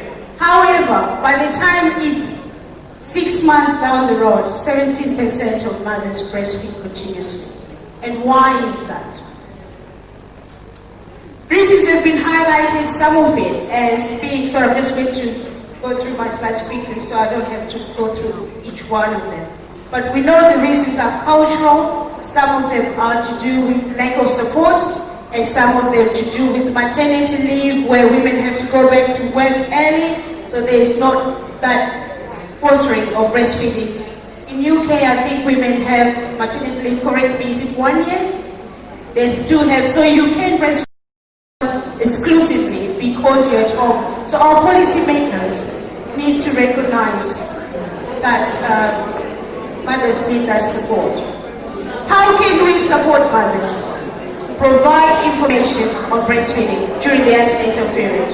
Facilitate breastfeeding as soon as possible. Provide continuous skin to skin, because we know when babies are close to their mothers, they're more likely to breastfeed. Confirm that the parents know how to respond to the cues. Do explain to the mothers when is the baby requiring feeding. When they start finger picking or looking for food, those are telltale signs. Or when the baby is crying, try and establish why. Is it the nappy? Is it weak? Or is the baby hungry? PFI has to be implemented in conjunction with the court. And I know NAFDAC in this country, they're pushing for the code to be adopted in hospitals. And for those who do not know much about the code, I won't go much into detail, please go and read a bit more. But the code is actually setting our standards that no substitutes should be given or should be promoted in any healthcare center in order to have sustainable breastfeeding. So you need your health professionals trained to be able to support the mothers on one hand, and on the other hand, do not support formula milk. So that's the ethos behind the code. Jessie, can we go on to the antenatal classes?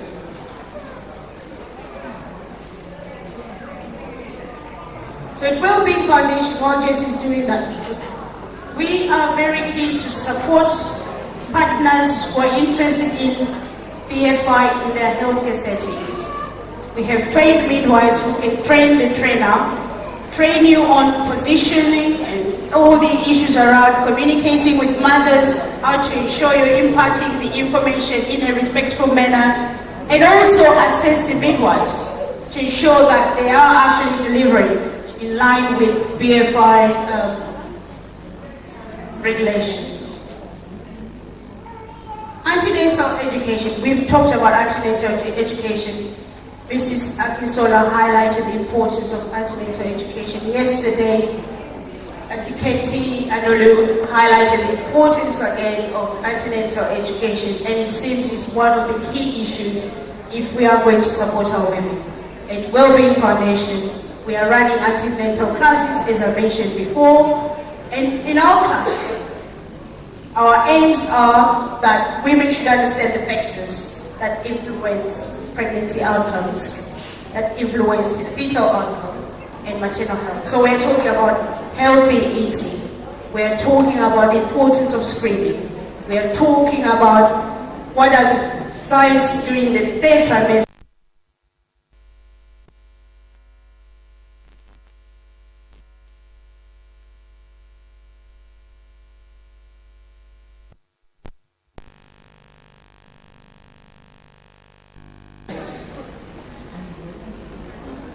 The classes, as I said, are delivered by qualified midwives. So, just to sum up, I'll just share with you some of the photos that we have of our classes and midwives. Thank you. So, that's midwife Eunice. And the next? Here, that's again Eunice and the baby. I believe, and we believe, that the future of Africa is in the mother's belly. If we look after our mothers, we will have a better tomorrow. Thank you.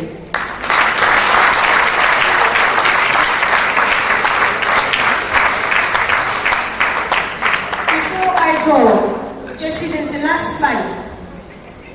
I'm sure some students and lecturers, those in education, who know about Professor Leslie Page. No? The last picture there, Leslie Page, the first professor of midwifery in the United Kingdom, renowned internationally and very passionate about mothers and babies. I've got a few words from Leslie Page. She's the president of RCM UK. I'm going to read out what she says, what she asked me to share with you. I'd so love to have been there, but had a commitment to be with midwives in the north of England on International Day of the Midwife. First, I want to congratulate you on this event. As your title says, each and every baby matters. The development of midwifery and giving every woman, every baby, every family skilled midwifery care will ensure that every baby gets the safest and highest quality care.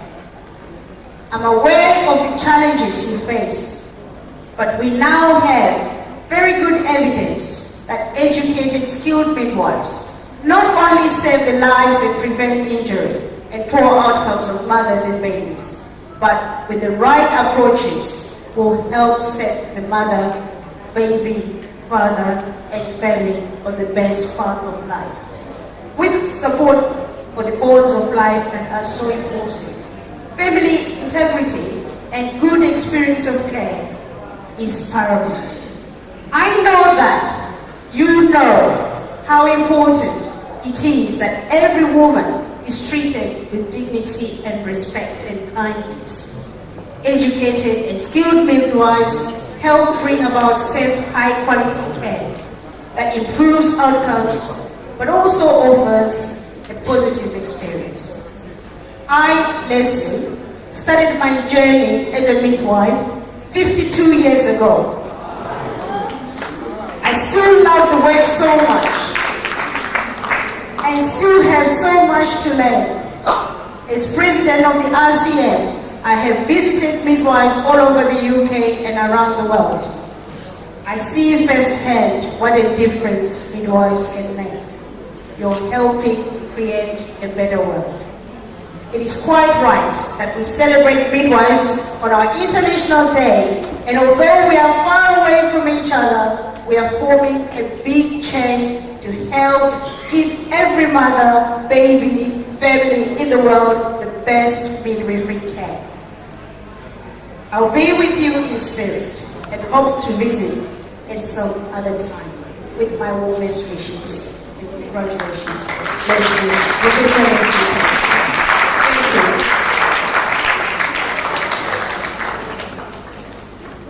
Thank you. The one thing I tend to want to believe is majority of our resource persons are drawn from outside the shores of Nigeria.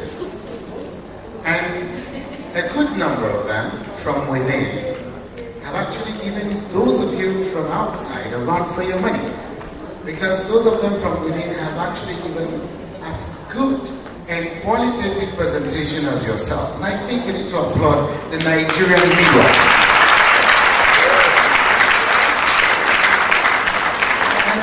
In order not to make it look like it is a competition, I also want us to please give our dear resource persons from the UK, from the US, from elsewhere, a resounding applause.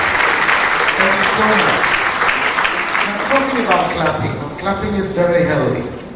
Can you up this volume a little bit, please? Just a little bit.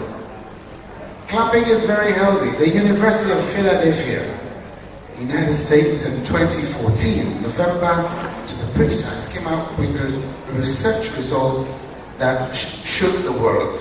That when people who clap, when it becomes necessary, they age less, they actually have no wrinkles, they are very happy people, and they visit doctors less and live longer. So you need to invite that culture of clapping.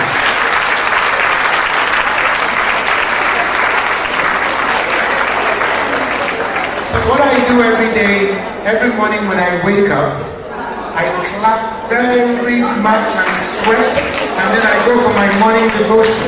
And that way, to the glory of God, in the last 3 years, I've not had cause to visit a doctor, except for periodic checks. In the last 3 years. So be proud of that. And now we have. Thank you so very much. Thank you. Alright, one quick one. We will take this very last presentation before we get to the point where certificates will be disbursed. But this presentation is very important. It's on the EMONC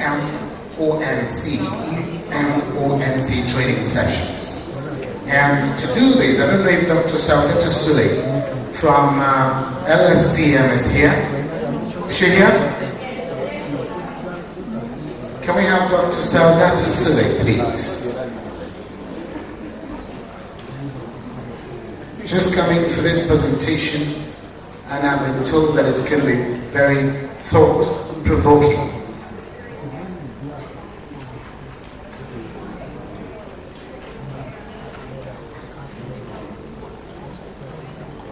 Okay. I don't know. Let me ask. Is it only nurses that have nightingales? Only nurses? So what do midwives have? Sir? I just need to know the difference. Okay, fine. I'll leave it at that. But then I think, to a very large extent, just as very many of you are knowledgeable about the profession, we also still have her in hand. She's just going to provoke our thoughts very briefly on this topic before we get to delve into it properly. I know that Dr. Saudatu is on standby, but we need Dr. Dunkley to please quickly just come talk to us very briefly on the EOMNC training sessions. Can we please give a round of applause to Dr. Dunkley Bennett? No, that applause is not the type of clap associated with that. Thank you. Like a true midwife, I do exactly what I'm told. So I'm going to just remind you just a little bit about what we mentioned, or rather what I mentioned this morning regarding continuing professional development and how important it is to midwives and to the other professionals also. And so I mentioned briefly this morning that it shouldn't just be a couple of hours, a day in time. We do it this year, but not next year. We should be supported to undertake good continuing professional development, supported by our fantastic midwifery educators that are in the room that I saw at the pleasure of meeting this morning, or indeed very key and skilled midwives and doctors back at the ranch. And by back at the ranch I mean back at base, in the hospital, in the community, or wherever you're from. And the continuing professional development should be focused within a competency framework with proper aims and objectives, so that you can walk away having given your precious time, knowing that you have achieved the objectives that have been outlined for you, and more significantly, that skill can support you to deliver best care for women and their families, to save lives. And then you should know that in 6 months' time, or in a year's time, you need to have that refresh all over again. All midwives over the globe should have that basic minimum once qualified. So I'm not going to say anything more about CPD, continuing professional development. I'm now going to hand you over to somebody who's going to, a very eloquent speaker next, who's going to speak to you about how we undertake the next part of the day, and that's the obstetric emergency. Thank you. Clapping is healthy. So we welcome Dr. Saudatu to take over from here.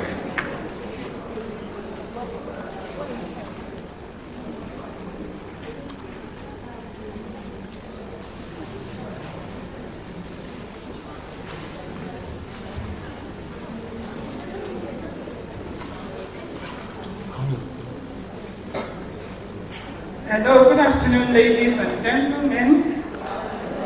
My name is Saudatu Sule.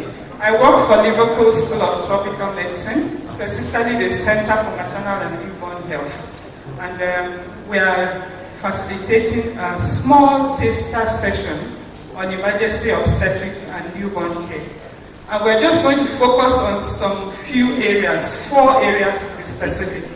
We're going to look at postpartum hemorrhage, shoulder dystocia, eclampsia, and then resuscitation of the newborn. And it's not going to be talking, it's going to be practical. So we are not going to sit here and listen to me, otherwise we'll all get bored. We're just going to bring in our training manuals and mannequins, and then set up the place. We expect that we'll have those stations set separately, and then we divide ourselves into 4 groups and move from one station to the other, and just have a feel of what the session would look like. We don't expect that everybody would be able to practice, but at least a few people will get their hands on the models and do some practicals. And this, we hope, will stimulate interest in our younger ones to know that, yes, we as midwives, we don't have to wait for the doctor to come before anything can happen. There are so many things that midwives can do before the doctor gets there, or even without needing the doctor at all. So that's just what we hope to do, and then to remind those of us who have been working for some time that, oh, okay, yes, I think I need to correct this, or I've not been doing this for a long time. I should just to remind ourselves that this is what we are supposed to be doing when we are faced with such situations. So we are going to break into 4 groups. We'll set up the mannequins in a few minutes. So if you just give us just a few minutes, we'll bring in the mannequins and set up the stations. Okay? Thank you. Can I just add one more thing to that? You will get a certificate at the end of the session. It's LSTM certificate, acknowledging attendance and having the tester. It's not saying you're fully trained, but you've gone through the tester. So we're going to ask you, in each corner, can you put your name on a list? We've got a list so that we know who we are going to give the certificates. Does that make sense? Yeah. So at the end, we will just call your name out, and you will put the name, your name the way you want on this certificate. There's no time for us to spell each one, and you know what I mean? So it makes sense. So please make sure your name is on the list so we can give you the certificate at the end. Thank you. Okay, that means they're going to be bringing out sheets of paper, so you can please just enter your name the way you want it. And then whilst we wait for them to set up, I will just share some few moments with you. And first, I've always celebrated women. I've celebrated, and I will continue till the end of time. I will continue to celebrate the women. And the reasons are not far-fetched. I call myself the defendant of the feminine folk. That's my title. And for that reason, I speak for women every now and then. But I'll share this very short story with you whilst they're getting set for the training. We're breaking into about 4 syndicate groups, and that will enable us to go through this training process. Dr. Sadatu is on it. I don't know how many of you know Plateau State. For those of you who are visitors, I know you do not. But those of them that are Nigerians must have heard that there's a place called Plateau in Nigeria. Plateau is a very cold state. In fact, those of you from the UK, from the United States, from Canada, from Austria, and the rest of those cold regions and countries would enjoy Plateau. Are you ready? Okay. We want to make an announcement, please. We'll just be discussing, to make it easy, if you count 1, 2, 3, 4. If you're 1, you go into that corner. If you're 2, you go into that corner. If you're 3, you go over there. If you're 4, you go over there. Does that? I think that will make it easy. 1, 2, 3, 4, 1, 2, 3, 4. Shall we start from, are you training? 1, 2, 3, 4. You're not training. Shall we start from the second row? You're not training. 1, 2, 3.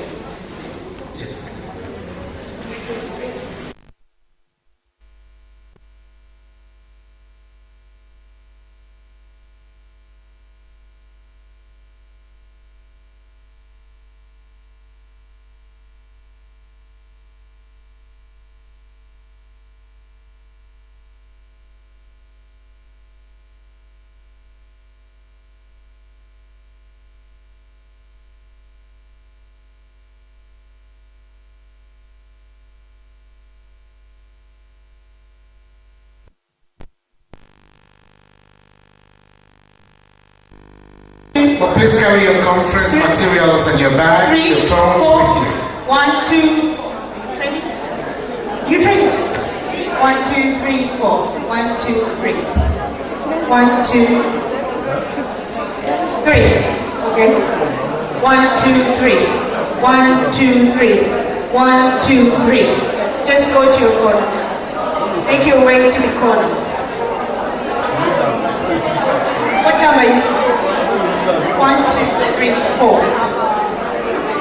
1, 2, 3, 4. 1, 2, 3, 4. 1, 2, 3, 4. 1, 2, 3, 4. 1, 2, 3, 4. 1, 2, 3, 4. 1, 2, 3, 4. 1, 2, 3, 4. 1, 2, 3, 4. 1, 2, 3, 4. 1. I've given you a number already. Thank you.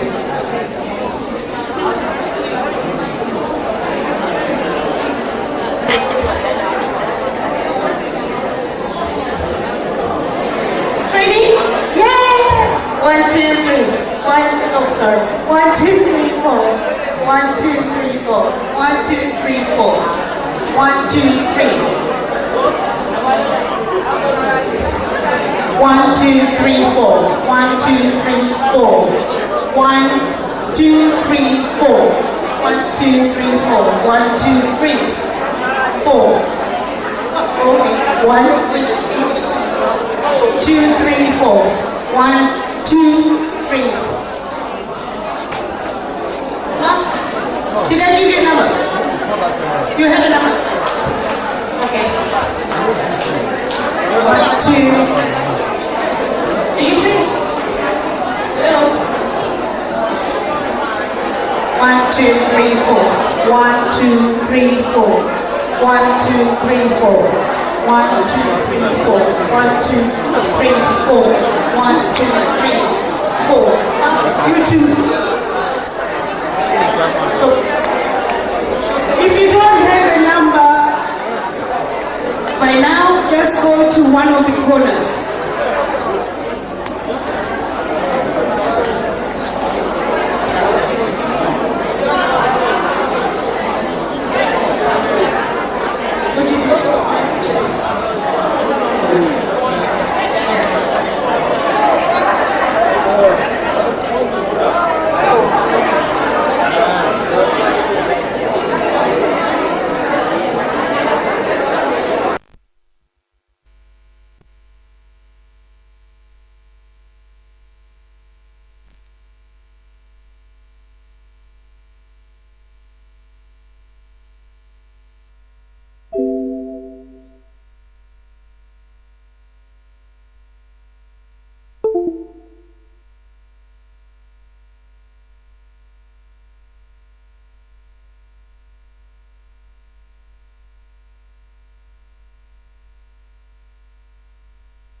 Congratulations.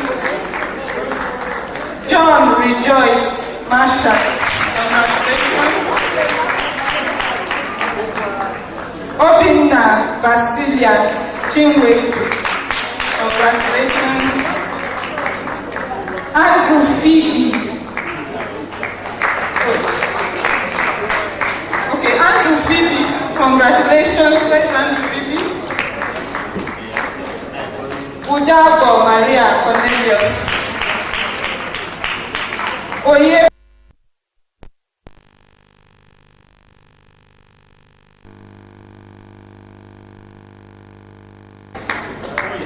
Shukra Hadi. Congratulations. Sadia Gandhi. Sadia Gandhi. Faiza Salisu. Faiza Salisu. Rose Danjuma.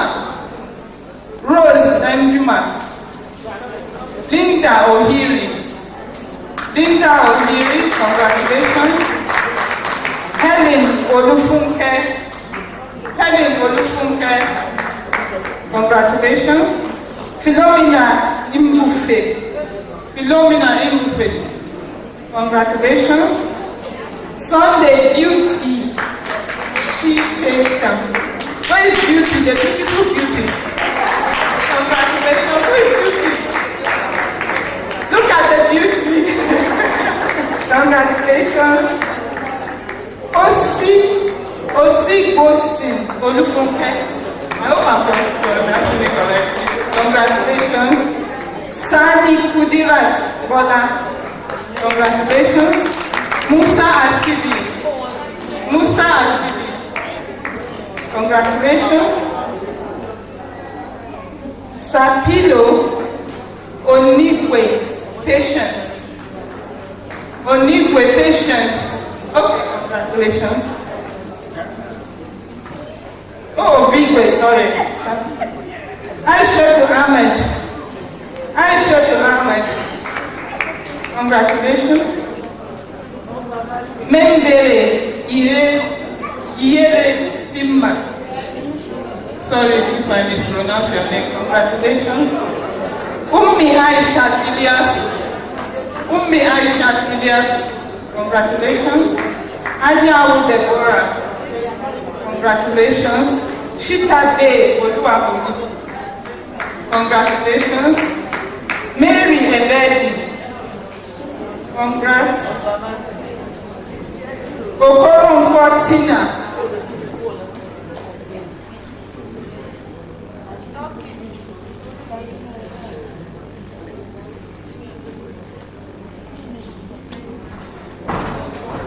Okoronko Tina. Okay, congrats. Omawumi Awonuga. Omawumi Awonuga. Congratulations. Binta Bello Mbata. Binta Bello Mbata.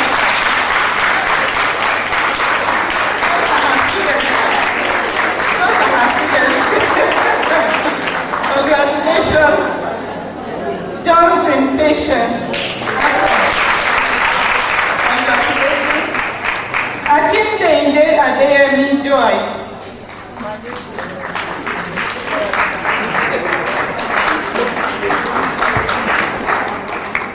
Just wait.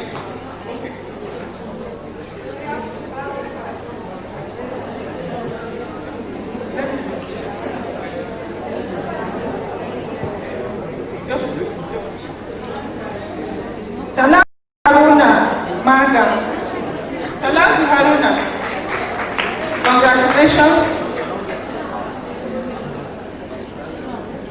Faith Edeme. Faith Edeme. Congratulations. Okonkwo Ebere, Virginia. Okonkwo Ebere. Congratulations. Audu Pamela Inna. Audu Pamela. Congratulations. Abdurazak Risikat Taibo. Abdurazak Risikat. Congratulations. Amina Sa'a. Congratulations. First, Amina Sa'a. Aminu Sa'a. Williams Obi. Williams Obi. Adamu Suzy.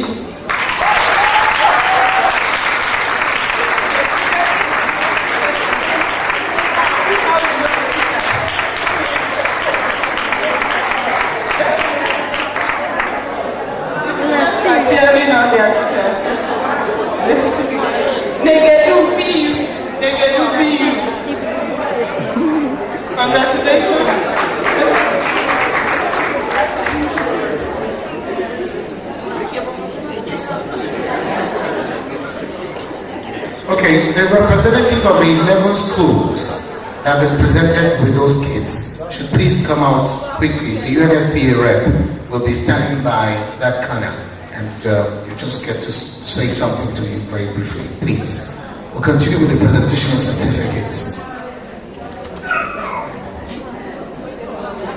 DK Josephine, congrats.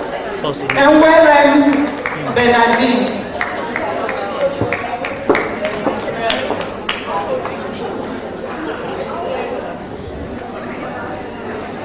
Okay, after Warren, Dr. Jacqueline has been standing for so long, and I think it would be proper. You're fine? You're fine, okay. After some time, we might have to invite the ICM president to assist as well. All right, so let's go ahead.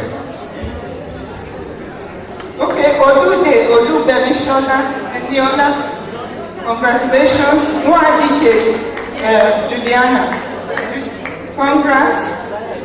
Sefi Amanu, congrats. Badero Atinuke Esther. Amina Suleiman. Congrats. Opa Diran Comfort. Congratulations. Veronica Ezra. Congratulations. Judith Opara. Congratulations. Liatu Shaka.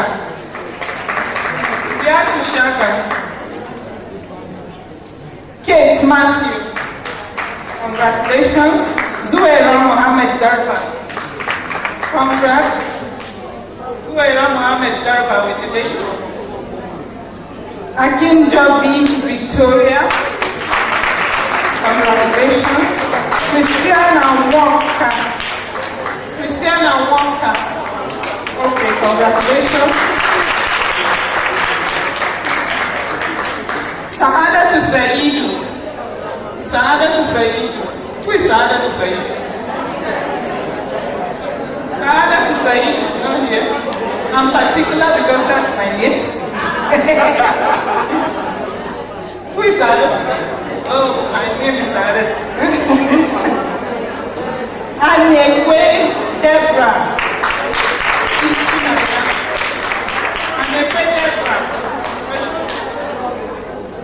Anekwe Promise. Nafisat Ibrahim,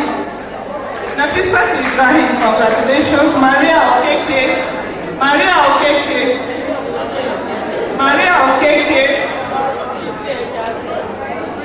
Dr. Kaka Yakubu.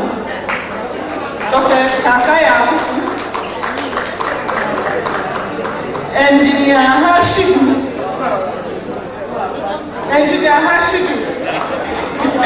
You are an engineer midwife or a midwife in engineer or an engineering midwife.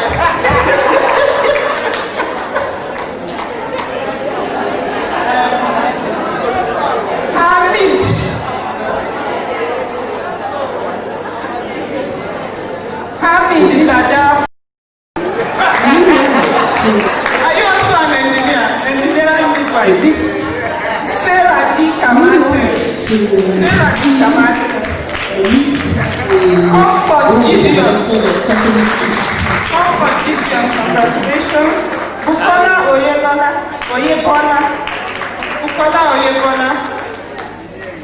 Amira Abdulhamid. Dina Musa. Adedoyin Folashade. Congratulations. Bankole Bisola. Safina to Abdul. Congratulations. Abu Abdul Zainab Abdul. Okay, congratulations. Talatu Yaya Abbas.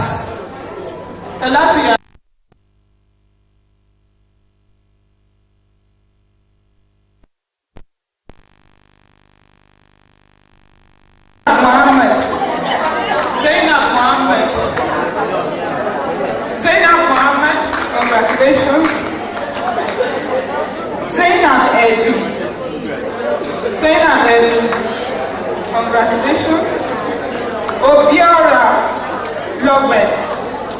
Lovett Obiora. Congratulations. Okoduga Modishola. Congratulations.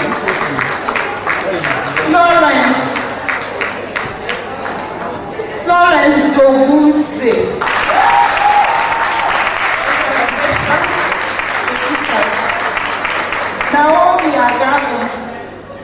Naomi Agagu.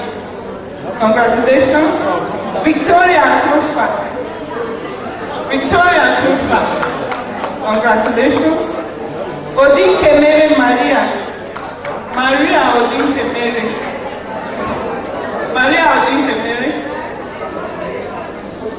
Adetaiwo Ebunoluwa.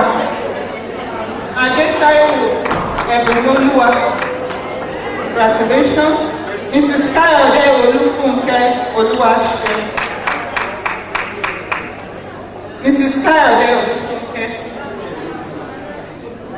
Amina Haruna.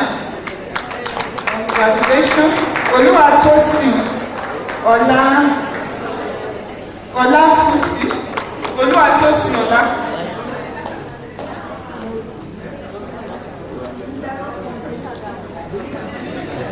Anyarabu Neka Anyarabu. Congratulations. Justina Obaje. Congratulations.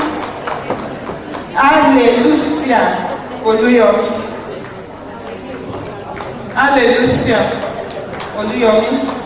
Congrats. Blessing Ibekwe. Congratulations. Jamila Zailani. Salamatu Umar Hassan. Congratulations. Asabe Yakubu Adamu. Hawaji Brain. Congratulations. Ramat Suleiman. Congratulations. Margaret Akins. Okay. Congratulations. Dorcas Ibrahim Birma. Sarah to Usman Abbas.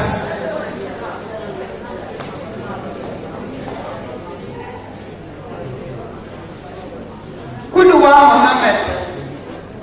Mohammed.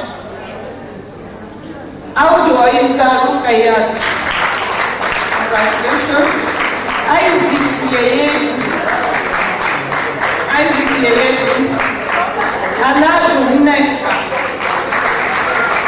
Congratulations. Dr. Ginger is going to assist us now. Please some round of applause for her, please.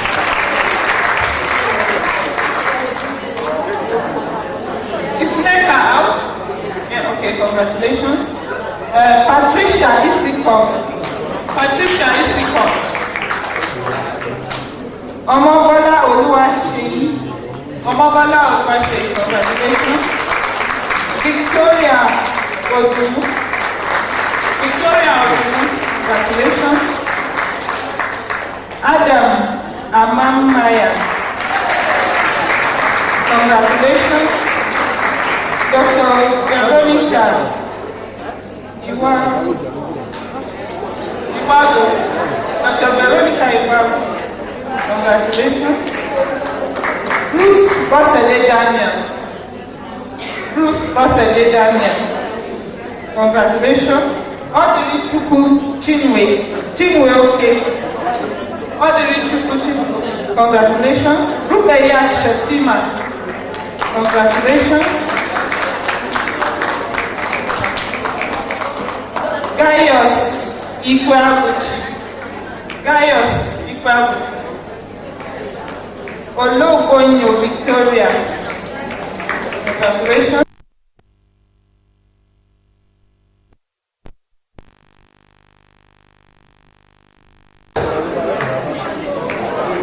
Suleiman Kafilat.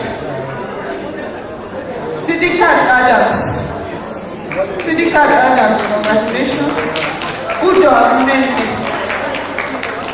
Nene Udo. Adeniro.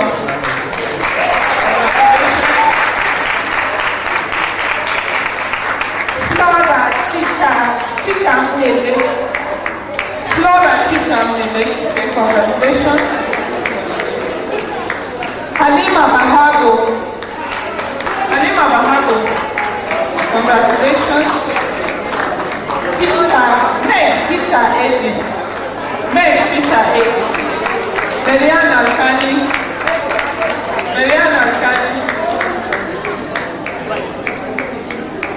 Mercy Joe. Congratulations. Rabiat Alaran Aida.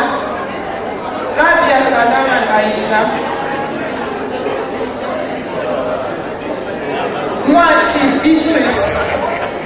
Beatrice Mwachi. Congratulations. Regina Zuwagu.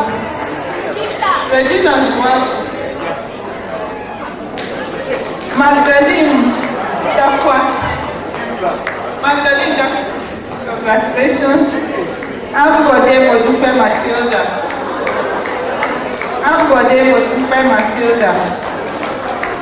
Congratulations. La Charity Uche. Okay, congrats. Aisha to Abubakar.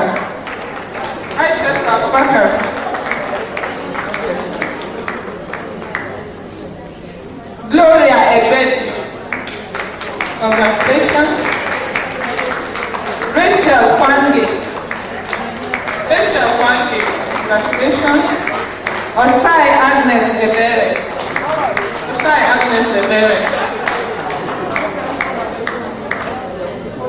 Eze Chika Dibia. Congratulations. Obuike Nickel. Chukwudidia Ngozi. Congratulations. Auta Laura Tali. Catherine Ojo. Congratulations. Ishola Kadijat. Congratulations. Ohifemi Adeola. Congratulations. Karima Tujibo. Congratulations. Victoria Philip. Amina Hassan Musa. Congratulations. Ibironke Shodeyi. Congratulations. PM Ma Ojide. Esther Didum. Congratulations. Please don't go yet. There's one more thing. Don't go yet if you've collected your certificate.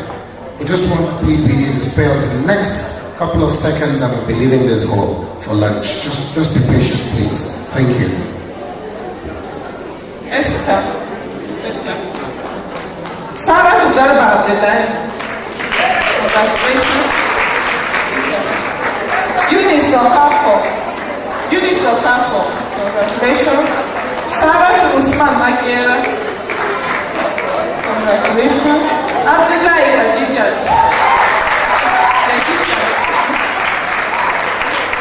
Dr. Sally Adebimpe of Panay.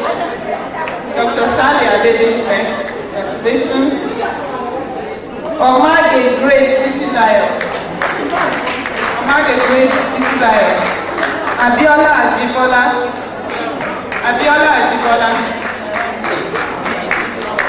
Binta Lawal. Some of these people are our experienced facilitators. Dupe Ojo Rachel. Congratulations.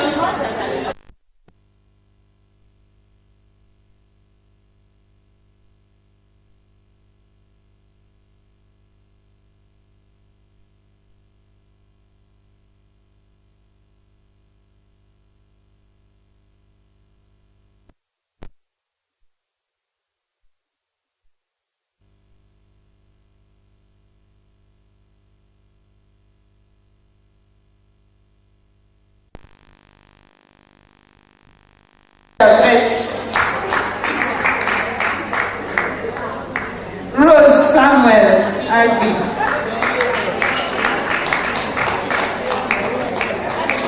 Emes Sowu Antonia.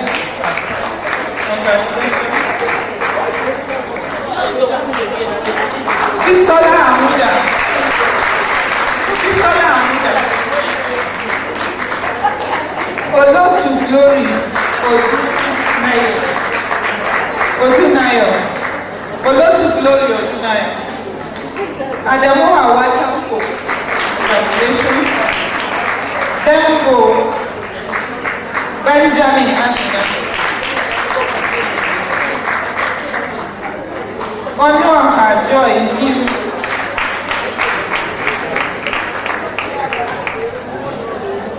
Dominique Olania.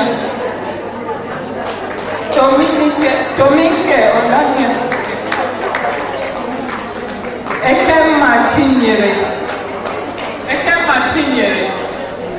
Sadia Abdullahi.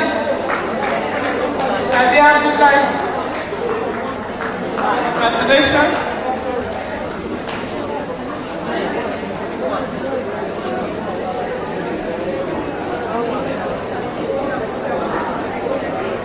Thank you very much. Yes.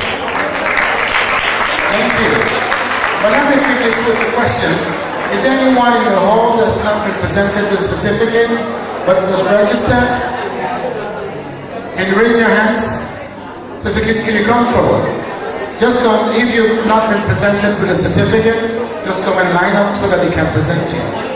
The opportunity of presenting to them, please. Yes. Come forward. Congratulations. Congrats.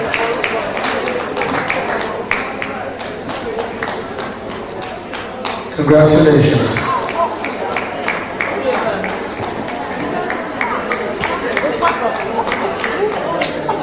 Congratulations.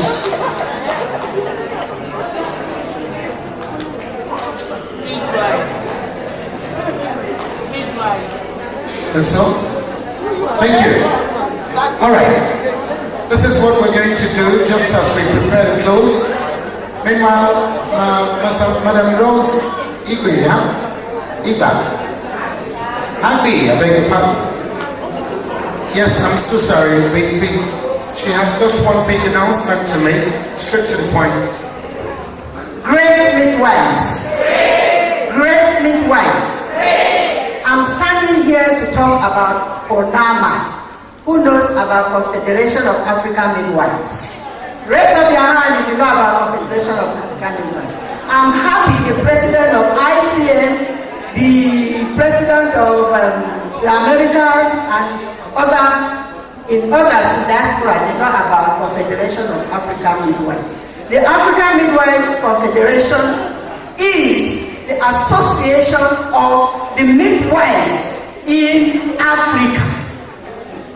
African region, we have formed the Confederation of African Midwives Association, just like every other continent in this world.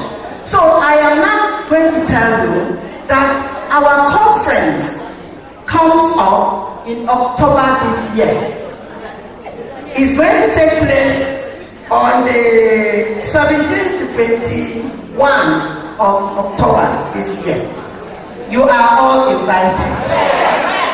It is taking place in Lesotho, Southern Africa. You don't want to go to Southern Africa? Please, the website is www.lesothomidwives.org.is. The IS, the first letter I is in capital letter. Very soon, by next week, the website will be open for abstracts. So if you are going and you want to send your abstract, please do so. next week. Open up the website and you will see all the information you want. Thank you for listening to me. And meanwhile, I am the treasurer of the Confederation of African Midwives Associations. Thank you. Thank you. Okay, thank you very much. The ICM president, resource person, can we all stand up? The representative of the governor, the wife of the governor of Lagos State. Can we all please rise and hold hands? Let's rise wherever we are seated. Hold the hands. Hold the hands of the person standing next to you.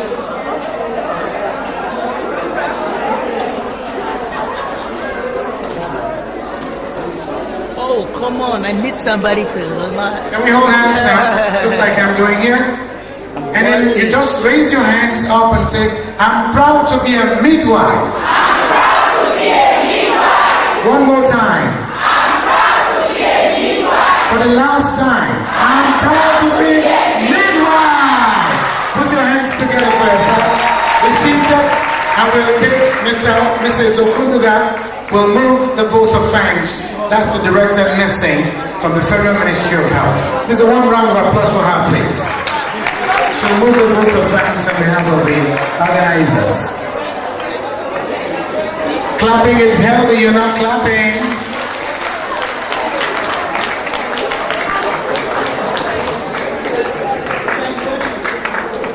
Maybe we'll look if honorary fellow.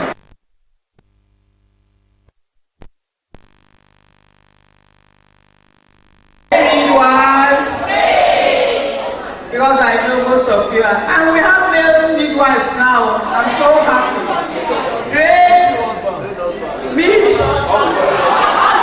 husbands. Great midwives. I know that we have gone from point A to point B now. Meet husband. And I'm sure from this laughter, I can see everybody enjoying this program. I can see that we have acquired knowledge. Unfortunately, all our members, especially the chairperson, our distinguished guests, are all gone. But I can still see my representative of the governor of Lagos.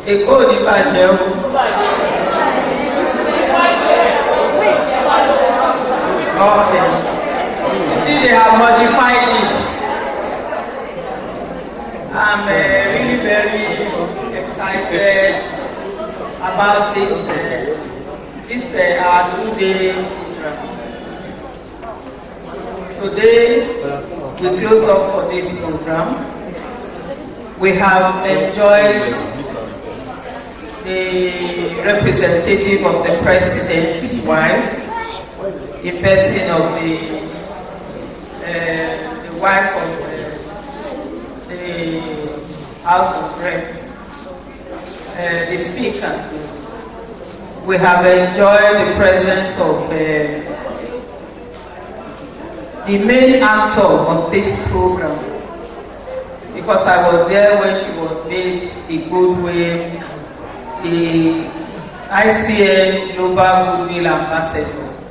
She's not here today, but I know her spirit has been open and she's been watching, knowing that the program will sail and that we will have success of the program. That is the person of the wife of the president to the Senate, our dear sister, our ambassador. She's not the nurse, but she's the ambassador. Please give her a round of applause.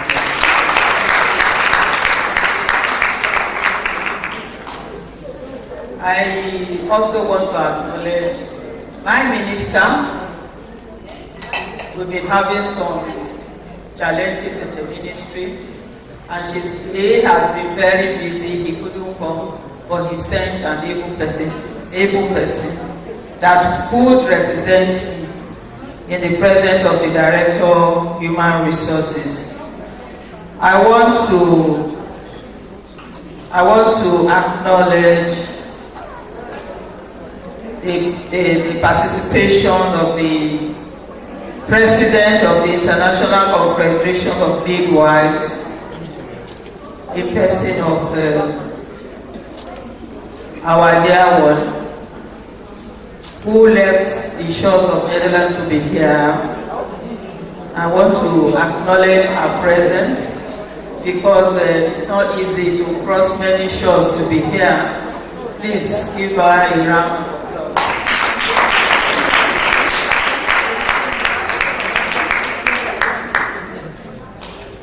Yes, I have other dignitaries from England, the Professor of Midwifery from NHS, and I have the Chief Executive, the Chair of the Hygieia and other members of the Wellbeing Foundation of Africa. We are really very grateful. The office of the wife of the president and the participants too. Without the participant, we can't be here today. Is that true? So, and I saw everybody collecting the certificate with so much joy. I'm happy that this program has been very exhaustive, has been very beneficial.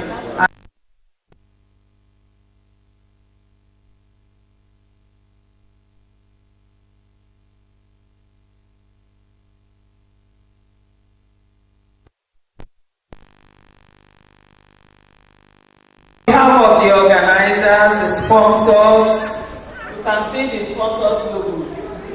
There are so many. Let's start with the UNFPA, the Wellbeing Foundation, the Liverpool School of Tropical Medicine, the General Electric, the collaborating with, I can see the logo of the Federal Ministry of Health, collaborating with the Federal Ministry of Health, because I must always mention my ministry. I want to thank you all. It is with humble, it is humility that I thank all of you. While your inputs were invaluable to make this event a reality, I do wish to express our gratitude to the UNFA resident president in Nigeria and her staff. You can see, they have started removing them. I'm witnessing the third time we're collecting materials to upgrade our school, to fill our accreditation, to make sure that we can admit students, we can train them. They have given us so much. And I want to also acknowledge the representatives of Premium Logic International for all their input into this program, where a significant part of planning of a conference was carried out by UNFPA Nigeria under the guidance of the resident. We want to continue to appreciate them, because they say if you appreciate somebody, what do? You get more.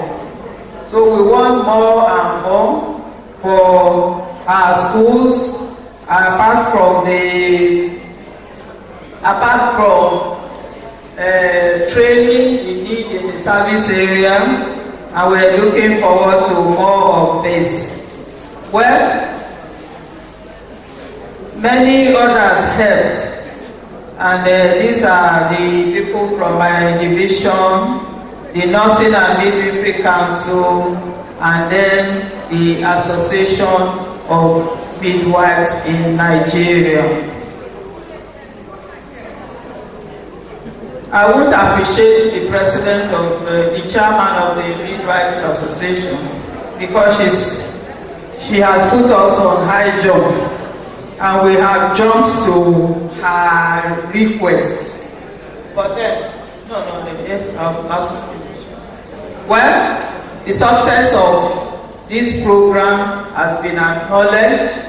We want to express thanks to those from all over the nation, the 36 states, the federal capital, UK, US, all our friends that have made this program a success. Dear friends, the ICN team for 2016 is Women and Newborns, the heart of midwifery. Midwifery around the world worked hard every day to ensure the women and newborn receive quality care, and that care that we have has been, to my sincere has been, as of today, what we are all committed to. At this conference, to make childbearing safe for our women, reducing maternity and infant mortality, thus making a better place for all living beings. So I wish you safe journey as you return back to your various destinations. Thank you very much.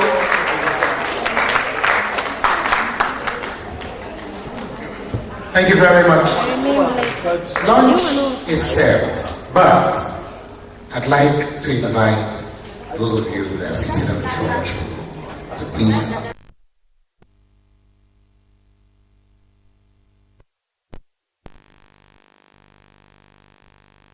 Yes. Mrs. Akinsola, Margaret Richardson, Professor Dagny Bent, Francis Daysted, Dr. Ginger Breedlove, Stephen Chauvin, and Dr. Comfort Momo, and the representative of the governor of Lagos State, of the wife of the Lagos State. Good. Thank you. And this is what you're expected to do. That's right.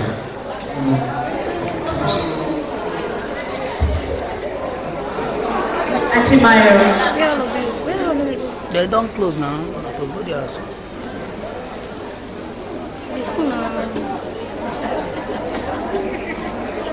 Of ending the conference. And then you place them on top of each other like that. That's right.